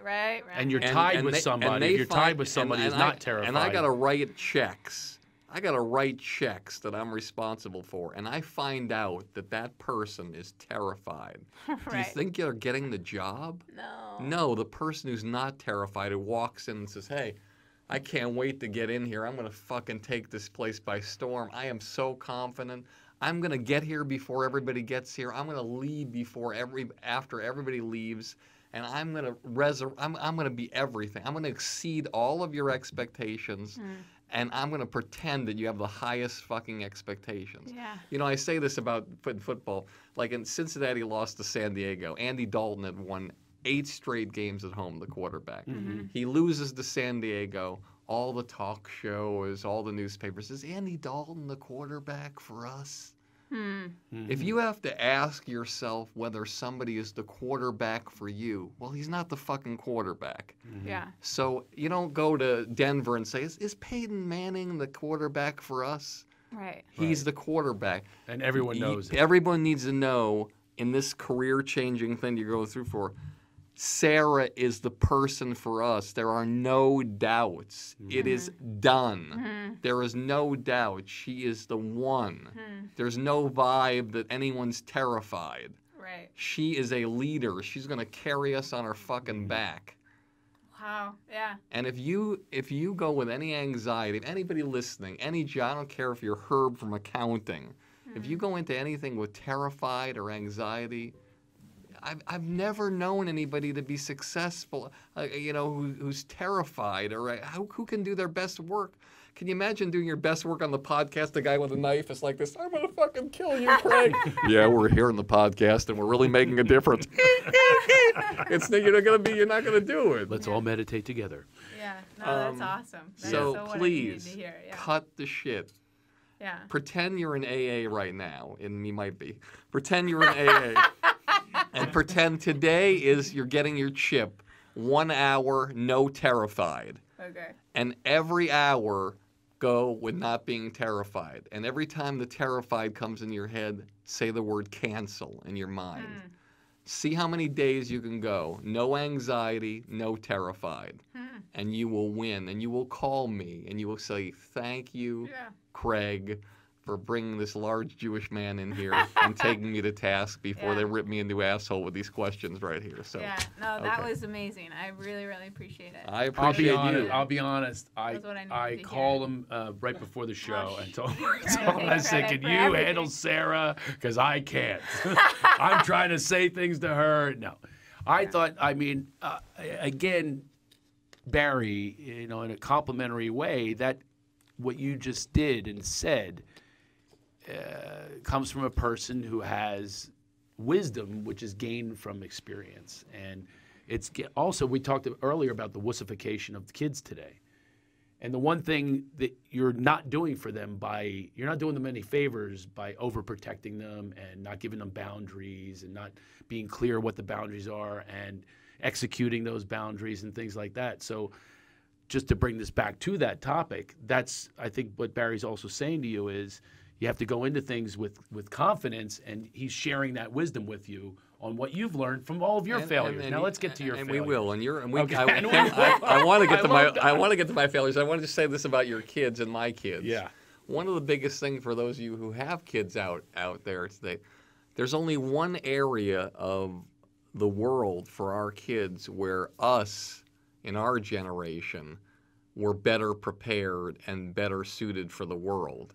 And that's the fact that these days, back when we were kids, it was like, hey, Mom, I'm riding my bicycle 3 miles across town, the railroad tracks, and down through the woods and over to my friend Bobby's house. Okay, just don't be late for supper. Right. That was it. And today, you could be in a school. You could be picking your kids up at school and they're playing in the playground and you're watching. Where are they? What's happening? And so they don't have the independence that we had. So I don't know how it's going to affect that generation. Not good. But that's the one thing they don't have because of all the crazy people out here. I just wanted to say that, and now you can get on to all my failures. No. And how were you parented? I was parented like, listen, Barry, just whenever come back before supper. Right. But there was also some discipline, right? Very little discipline for me because my dad died when I was 4, and my mom was just, suffering and in pain, and I just was. And you became a codependent. We have a lot in common. I became we? the everything. We really do have a lot in common. Yes, we do. Except you're hung like a buffalo, and I pretty much am. Where in the world do you come up with that? Is that another way to deflect? Talk about Craig's penis. All right, that's a good 5 minutes. All right, let's be honest. That's a good 5 minutes of taking away from me. This is an honest podcast. Yeah. Do you have a huge penis? What in the world? Just answer the question. Managing me? Yes or no? I hear yes that he does. It has a beeper. From his. It has a beeper. Do you have a huge penis? Yes or no? Just answer the question. True serum in your veins. Why? Just yes or no. I don't know. It's compared to I see porn and think no. Was it Ron Jeremy? No, I see certain porn, and I'll be honest. I will be in the shower. I have heard yes. Okay, let's move on. Okay. The but court I'm rests. in the shower sometimes. It's really weird. Have you ever done this? We actually fluff in the shower somebody else is going to I'm in a shower see. Sometimes, and guys will say, listen, you're in the wrong room. The ladies' room is over there. You're like 6'3". How could that be? I thought anybody If I cut off my legs, I'd be huge.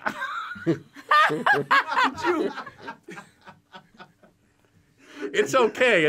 I'm not. He's so good. He's so prepared for this. He's lived a lifetime of preparation for avoiding. The comedian Lenny Clark used to have this great line. He used to say, "I'm not knocking walls down with this thing, but I'm not hurting the national average either." I remember that. That was a funny line. Okay, come on. It's all here. All this stuff. There's nothing there. Look, you want to know the truth? I have a producer that has last week's show on here. There's Ben Glebe. I could ask you Ben Glebe questions.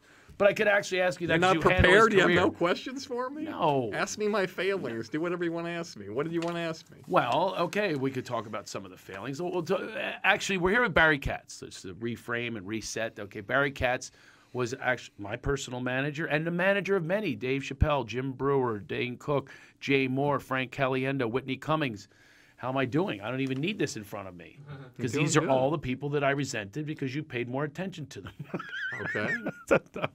It is. Resentment goes hand in hand with terrification, by the way. Oh, yeah? It doesn't. But the thing is, I can actually label it resentment and laugh at it because it really isn't. It's you can make fun and when you are in this space of confidence, you can also be self-effacing and self-deprecating, which you just were about your small penis. I know, but I don't even know if there's any truth to it, or if it's. I was trying to be truthful, just like you're not being truthful and you're wrong.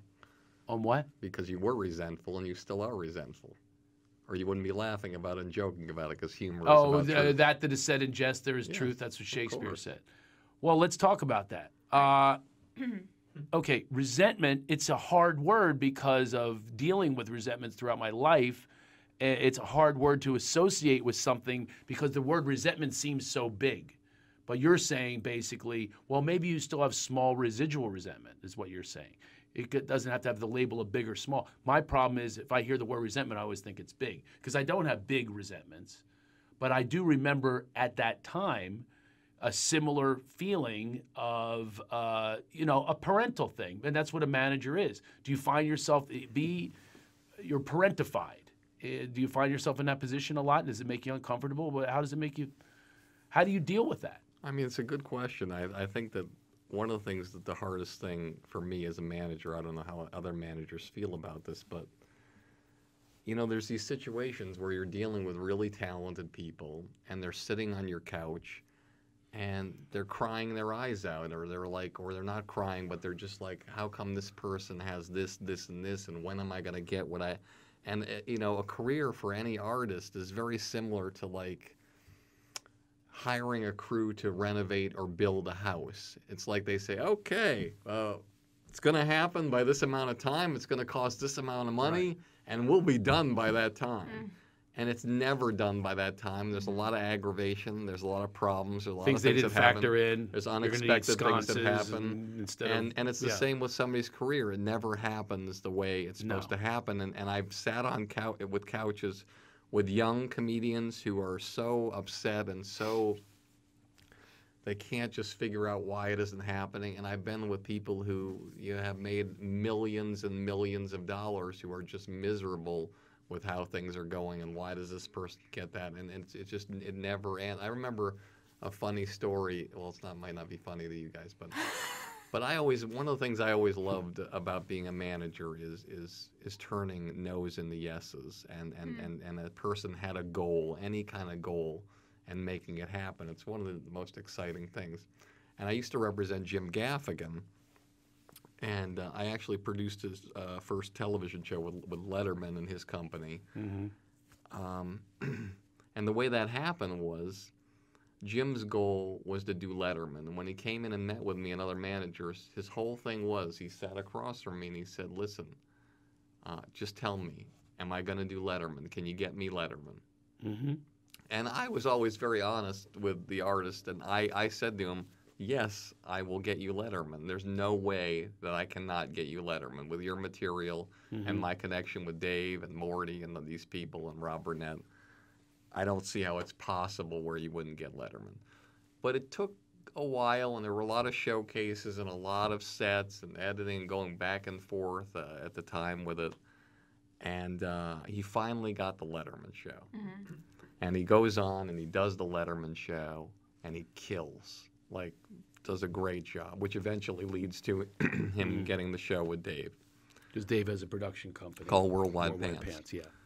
So he gets off stage, and I come out of this green room that's right by the Letterman stage where you walk off. So you watched it in there, and I opened it up, and I'm waiting for him to come out. And I hug him, and I say, congratulations, Jim. You did it. You accomplished this goal. And he looked me in the eyes, and the first thing he said, you know what the first thing he said was? He said, when are you getting me another one? Yeah. Oh, wow. I knew the answer. And so that's the thing. So it's like, that's the way It's it funny, is. Barry. I have a very similar story about when I saw the Lakers win for the first time, and they went up Kobe Bryant with a microphone. This guy, the penultimate is to win an NBA championship. That's all they ever want, right? He wins the first time the Lakers had ever had won in years. It was his first championship. Right up to the microphone. How do you feel? Wait till next year. I'm going to do it for the fans. Wait till next year, fans. And he says it to the fans, and I'm going, you can't take a moment to enjoy this moment that you worked so hard for. And that's the thing about being a manager that you have to understand is like I think a lot of managers take things personally, and I think a lot of times they look. I've been fired a ton of times. I've been hired a ton of times. And you fired comedians and a ton of times.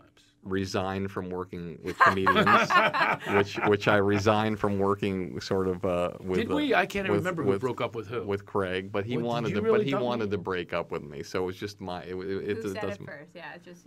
Yeah, it was very similar. It's very similar to a relationship with. So Paramore. I've resigned from working with a lot of artists who are great artists and who were making money at the time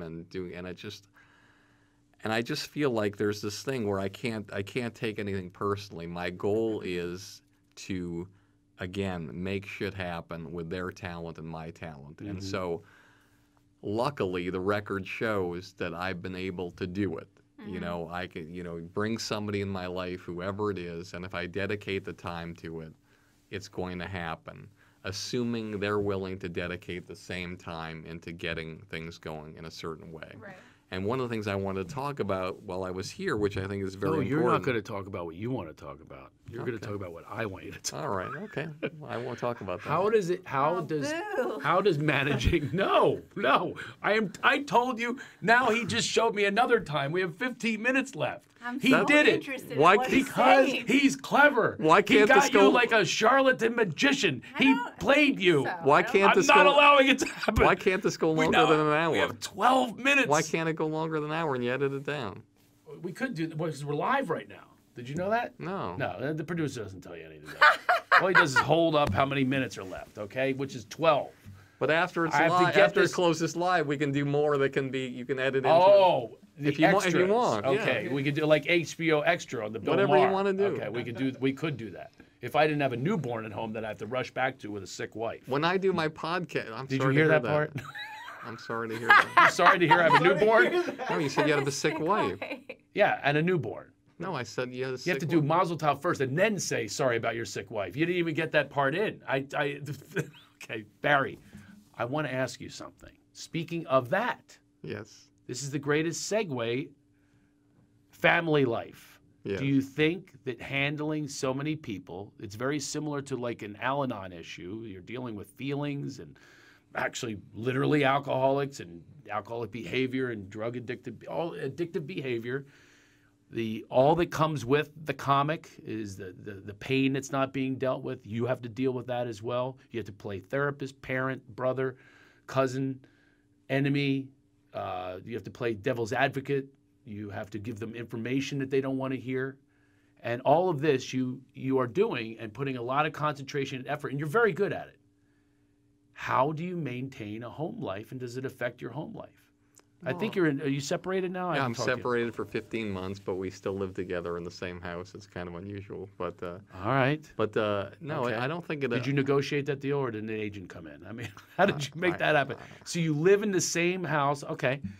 So we have a great relationship. Do you think your great relationship could be better if you didn't give so much of your heart and your soul over to other comics? Absolutely. Have you Look, thought about that? like I'm going to share with you, with your relationships end. Sometimes you're at a relationship, you were married, it ended. Mm-hmm. Could you have saved that relationship? Yes. No. Listen to me for a second. No, I'm not. If your son pulled the kind of shit that happened to you in your first relationship, you would still love him unconditionally and he would never leave your life. Because for your children, you say to them, no matter what you do, there isn't anything that you can do. Mm-hmm. There's nothing you can do that can make me stop loving you. For you I and will me. always Other be dads there would not do that. for you. Okay, that's you and me. You and me. Okay. But when it comes to a partner in a marriage, it's like, okay, you did that, go fuck yourself. I don't want to be with you anymore. Get out of my life. But that doesn't answer the question. The answer. Yes, it does, because it's turning. My business is turning no's into yeses. In a relationship, if you want to turn the no's into yeses, you can figure out how to do it if you really want to. Okay. But the reason why relationships end is because you don't want to do it anymore. Mm-hmm. You just don't. But is part of the reason for the tough times, if it's not end, it's still the tough times in the relationship that would lead to separation within the same house. Did some of that have to do with, or have you evaluated this for yourself? Did some of it have to do with giving? You see, I believe because one of it's the a reasons I'm retiring is I want to fully be there for my family, and I find that I detach from my family when I'm dealing with social networking. Is really taking a lot of time from me. I will see my child will be standing there. A child will be standing there going, "Daddy, Daddy, Daddy." I'm answering something or coming up with a clever quip on Twitter to retweet Tammy Pescatelli's special, which, by the way, is available on iTunes right now.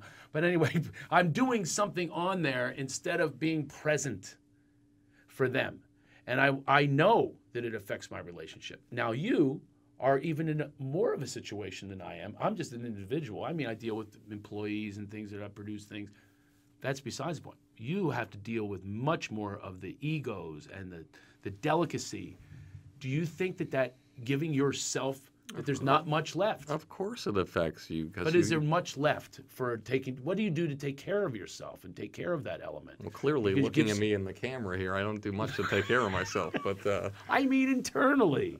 Do you do anything for yourself? Do you always- meditate? No, do you run? No, do you... I've always been a little bit higher spiritually, had a little more emotional intelligence than I did intellectual intelligence. So I've been able to download like that and be able to handle it. I don't know how, but I always have been. I've always been able to deal with. Don't you think that has something to do? I know. I'll give you an example so we can detach from you for a little bit. My friend, I watched, because I'm an instinctual guy like you. I watched his wife, her response to how much he was working. He got this job, and I noticed. So I'm wondering, does that have anything to do with your relationship? Of course it does, because you're, normally. I mean, for me, I was in a relationship with somebody who's incredibly talented actress and writer, and she tested for SNL, and she'd done a lot of great things. But for some reason, certain people who are incredibly talented, it's more difficult to monetize their craft and what they do. And some people, for whatever reason, they could be the most talented people in the world, and they can't do it. For instance, and don't think I'm deflecting things, if Craig Shoemaker had to rely on the money he made from acting, he'd be homeless, okay? But if he relies on the money he made from stand-up, it supported him, his family, his ex-wife, everything. Because that's the strength where he makes money in. But there's certain people who don't go into the other side of their lives and really develop and create those side of their lives so they can monetize them. And so I always was in a situation where, for whatever reason, I had to work harder. I wanted to provide for my family, and I always thought if I didn't, or if I retired, which I have a lot of respect for you for doing, I would like to do that someday. Why don't you? Because I'm not done yet. I'm not done either. When I say retire, I'm retiring my act. I'm retiring the way I've done You things can give before. it to Craig Shoemaker too. I've done things, yeah. Like Gallagher too. Sell my act to somebody who looks like me. Yeah. I'll give them the old Barstool cover and my old rap song. But I think, but hear me out. I'm wondering, again, I ask the fundamental question is do you give so much of yourself to other people? You came right in here and you went right to tending to the needs of Sarah because you felt an instinct to do so. Doing that so much, is that now not happening when you're home?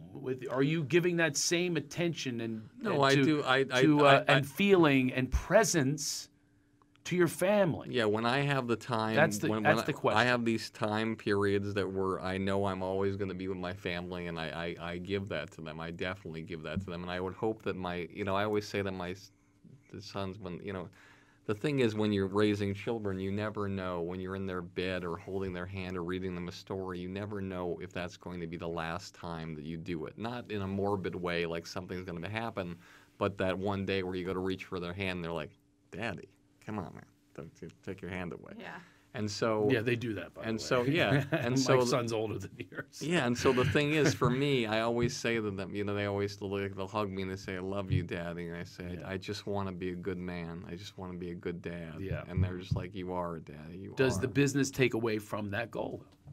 Well, obviously, if I had all my hours of my life with them, I'd be a better Not all father. not all your hours. What I'm saying is, did you ever think about one of the things that I love about my wife that she taught me? I love your wife. Oh, she's amazing, and it's 24/7. It's 24/7. I'm madly in love with her 24/7. There's not a minute that I'm not. madly in love with her. Yeah, a lot of 24/7. people are. Shame I don't go that way, but I'm not. It would be painful for me. Part of the based on what you've told me. part of it is to take that. Part of the reason I want to reframe my career, because I have to make money. I mean, I have to put food on the table. But one of the things that she taught me was this simplification, is getting rid of things that you don't need. You know, the hoarding. You can do weird hoarding. Like I hoard files. I hoard papers But let's go that back, I wrote in college. But let's go back to your career thing, because I think this is important, because you're reframing. Yeah. One of the things that I think, do you mind if we talk about this stuff? No, I don't. I'm just going to give up. Don't give up. No, I'm going to give up on you. You're trying to asking me questions that I've already answered. Stop it. I mean, I've answered the questions. You come up with a better question. I think he's doing a good job. Barry or me? Yeah, both of you. Okay. So, all right. so the I thing. think we're getting deep enough. So the I thing. had Adam Carolla on with the it. edge. I had him on the ropes one day, and then the time was up, just like it is now. It's the time is frustrating. not It's up. frustrating. I want to get Get me down on the there. ropes. Where do you want me? I'm trying because I think this will make a difference for your audience. Because I For think my audience. Yeah, because they relate to you, they love you, but they don't know things about you that I know. Oh no, you're wrong about that, Barry. And I've seen. You are wrong about that. Okay. Well, maybe I can Big time. impart something that they don't know about you. Uh-oh. Okay. Can you write it down here for? So one of the I love the reveal, but I'm not so No, sure I'm not I'm ready writing for it this down. reveal. Okay, go So one of the things about you that always frustrated me is that you're terrified. See? Yeah. I said I'm not terrified. Okay. I used the word as a callback. Which Barry. means he is. It's a callback to your word. This guy's got so many callbacks. He has callback waiting. So the thing is that you are this podcasting. Yeah. You think this is a new lane for you, but it's not. This is just something that's just an extension of what you're comfortable about, because what people probably know about you is you had your own radio show. Mm-hmm. So you have your own radio show. It's the same thing. You're reaching an audience, talking to a mic, making a difference, entertaining them. Mm-hmm. This is not a stretch in your career. It's just a different genre of exposure and a different technological part of the world of broadcasting. It's not a stretch. What would be a stretch for you if you went full time into working hard on being the greatest actor you could possibly be. Right. That would be something that would be a stretch of your boundaries. But you've never really gone forward and fought and said, hey, I'm going to pretend like I don't make any money at all doing anything but acting, and I have to make money doing Well, it. it's a very good point, and quite frankly, I have to create content. No, let me finish. No, but like hold on. creating content and things No, like that. I- So you used to create I'm content. totally with you on and you used to create content for yourself before stuff was up on the internet. Mm-hmm. You used to create shorts for yourself, movies for yourself. Mm-hmm. You did things. You did those things way before everybody else was doing it. way before everything. Now, when it's up there, when it's all there for everybody, how many digital shorts have you made in your lifetime that have, since the internet has come into really prominence?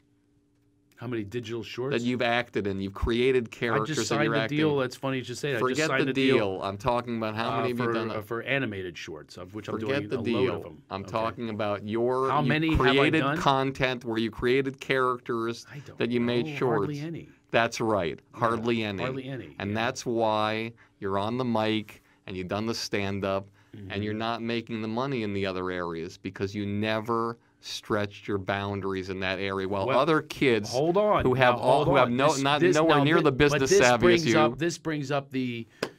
We won't label it a resentment, but this is something I wanted to talk to you about from a manager's perspective. I'm going to give you this stand-up's perspective. We've talked about it before, and I bet other clients How have come talked Sarah about it stopped before. talking? Because I think she's interesting. I think she's interested. Okay, all right. By the way, she's an audience. You can judge her face on whether we should change topics. He just put end up. We're going overtime, Stefan. Okay. We're taking this overtime.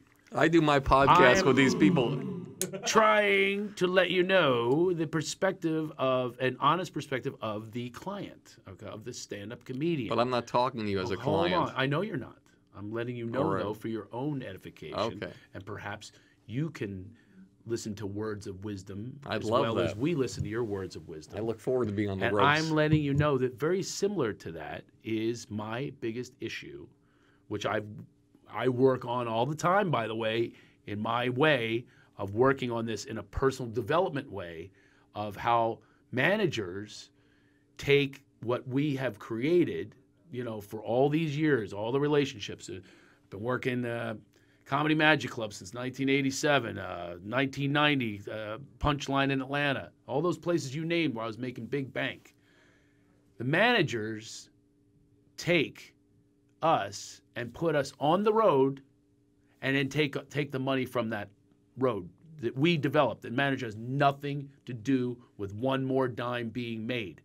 So what happens in that, the paradigm that takes place... I have a lot of responsibility for making more bank for clients and personal appearances from what you do. Because the more acting jobs they got, the bigger the rooms they went then in. that's my point. So You think Aziz Ansari was selling out comedy clubs before he booked the show? No, but my point is, he wasn't like me. He hadn't developed 25 years of stand-up with a club that you can just call and they know it's going to pack out. So now you're sending me on the road at the same time you're saying you need to develop your Hollywood. I you never have to sent you develop on your, the road. Hold on. Never sent you on the road one time. I never forced you on the road. I never booked anything on the road. You did all that yourself. Okay. Now, with agents. This is what that was your choice. This is what managers do is, well, you accepted the money. You accepted the money for all of that. My preface is this. My premise is this for any manager, is show me that you really do want me to be an actor and extend myself and make shorts and produce and all that stuff. Show me and get my partner with me in that business, and let me do the other thing as if I'm selling insurance, which you have nothing to do with. If indeed I increase $1, this is my premise. The deal that I would make today with any manager is, you prove to me in a business sense that you're in my business. And my business is to extend myself profile-wise, brand-wise, in other directions. Let's work together. Let's put me in acting classes instead of going on the road.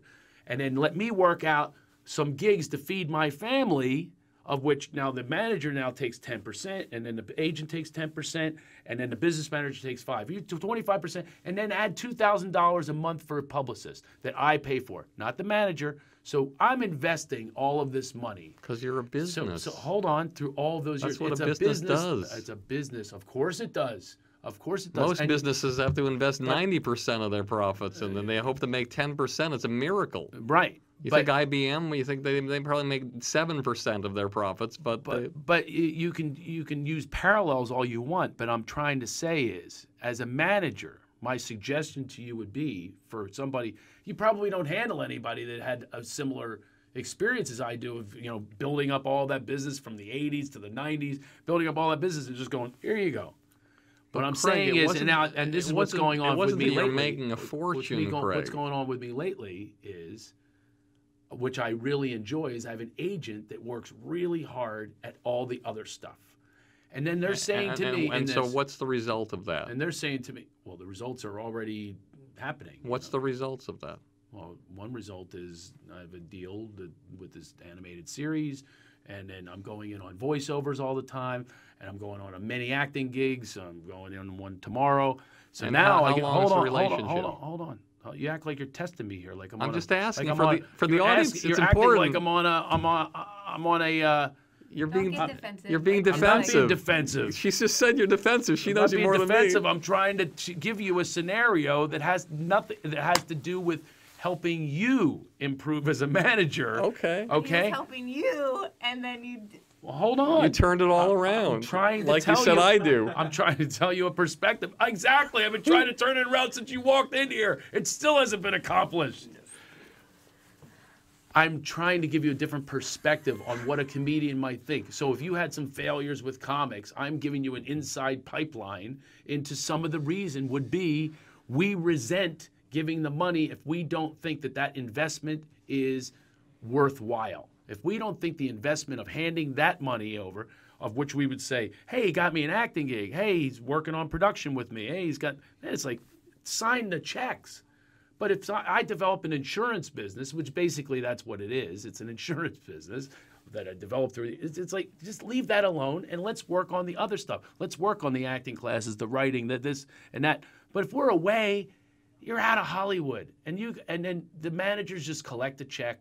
It's like, don't even know where we are, what we're doing, not helping us put more asses in the seats. So that's our perspective. And I'm letting you, I'm sharing that with you. Well, that's a good perspective. What about all the auditions that people set up and all the meetings they set up? We can't set them up if we're on the road. You understand when that? you're back from the road, and But then, you're not and back then, from and the then road the because artist, you put us on and the then the road. artist doesn't convert on those things. All those hours that a manager spends doing that, and the guy or the woman just doesn't convert.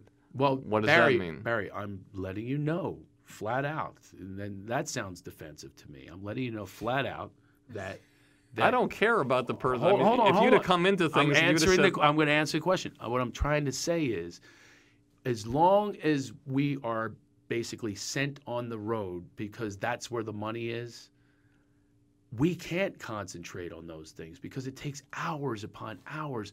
Then how do the other people do it? What's that? How do the other people Because concentrate they're on not in the same business. How does as Louis C.K. do a television series in New York for where he's directing, producing, writing, doing the music, and going on the road? How's he doing? He wasn't going on the road when he got this stuff. Not as heavy as he was before he got it. You can talk to him. You can look at his dates. Yeah. So what do you think he did different?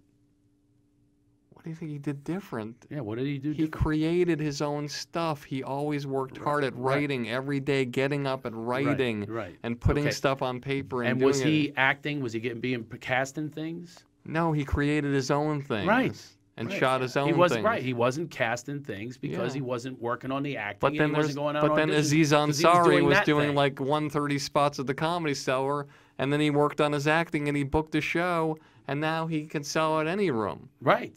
And so there's all different scenarios. Of course there's Jim different Gaffigan is in the middle. He was doing comedy and doing acting and both things. Jay Moore, comedy and acting. Right. But for an artist, what I'm trying to say is that you have to look at yourself as a Ferrari with all the cylinders, and how many cylinders are you using of that beautiful sports car? Right. You're a well-oiled machine. Mm-hmm. But that Ferrari is not running on every cylinder, Mm-hmm. and so and it's always been a situation where you do what makes you comfortable. Mm-hmm. That's and a lot of artists' MO. Yeah. Let's Well, do what we feel comfortable. It's Let's not go out of the box and do what we feel uncomfortable. It's not the out of the box, Barry. It is All right, a what matter do you do that of- makes it's- you it's feel a uncomfortable matter- in the business? It's a matter of... Tell me what you do that I makes can you make feel uncomfortable in the it's business. a long list of that. Right now, I'm uncomfortable. No. This is No, like well, no. breathing for you, this podcast. What's that? This is like breathing for you. Stand-up's like breathing for you. Getting married and having kids is like breathing for you. Okay. You're I am comfortable in those telling things. you- Tell me all the I'm things telling in our you- audience, what you're doing with your career that makes you uncomfortable. Okay, here's something that I makes me wanna know. uncomfortable. Okay, I have a goal, and by the way, it's uncomfortable because it gets shot down by people with an idea of what the business should be, an idea of what networks are looking for. Like I just pitched 5 shows yesterday. Great. And all of them, except for one, I got a response of, oh, no, they're looking for people screaming at each other. That's what they're looking for. I'm going, really? Now, here's my goal, and it's just stretched out in numerous directions, including this podcast. It's an extension of that goal. My goal is to take this other world that I also know, that I have really been a part of, that I don't make money from, and that's the personal development world, the spiritual world, the personal development, the transformational world, the consciousness, whatever you want to call it. You've always done that. You had the laughter store before anybody ever had anything By the like way, that. stretched out and invested my money and didn't make money from it, but it was a nice. That's okay. It was an amazing thing. It was an amazing thing, and so were the laughter baskets. So Amazing. I mean, these are things that I failed sometimes, and was underfunded and so forth. But you the took the risk. the ideas and the risks are always being taken. The thing that is, you think it's about a matter of comfort. If comfort has to do with feeding your family and making sure that they're taken care of and putting away money for their college and stuff like that, if that's what you're calling comfort, that is what it is. That's the factor that's always there is, oh my God, I got to feed them. So when I retired, when I said, hey, I'm announcing my retirement, a little bit of fear comes in, but also the excitement of now I can do what I want to do. And that's bridge the world from the woo-woo world to the ha-ha world. That's my goal, is I'm the bridge builder. Now, however that manifests itself, it's going to manifest itself in different ways, through producing, writing, maybe one-man show and a theatrical performance, whatever it is. That is the goal. That's the goal of this podcast. The music playing us out. They wouldn't even see how much power I have around here. None. Actually, Sarah has to leave. Sarah, great job today. Oh, thank you, Craig. No, it was such a pleasure. It's a pleasure meeting you. And if you ever need anything or you ever want to reach out, my door is always open. That's because he's probably knocked it in.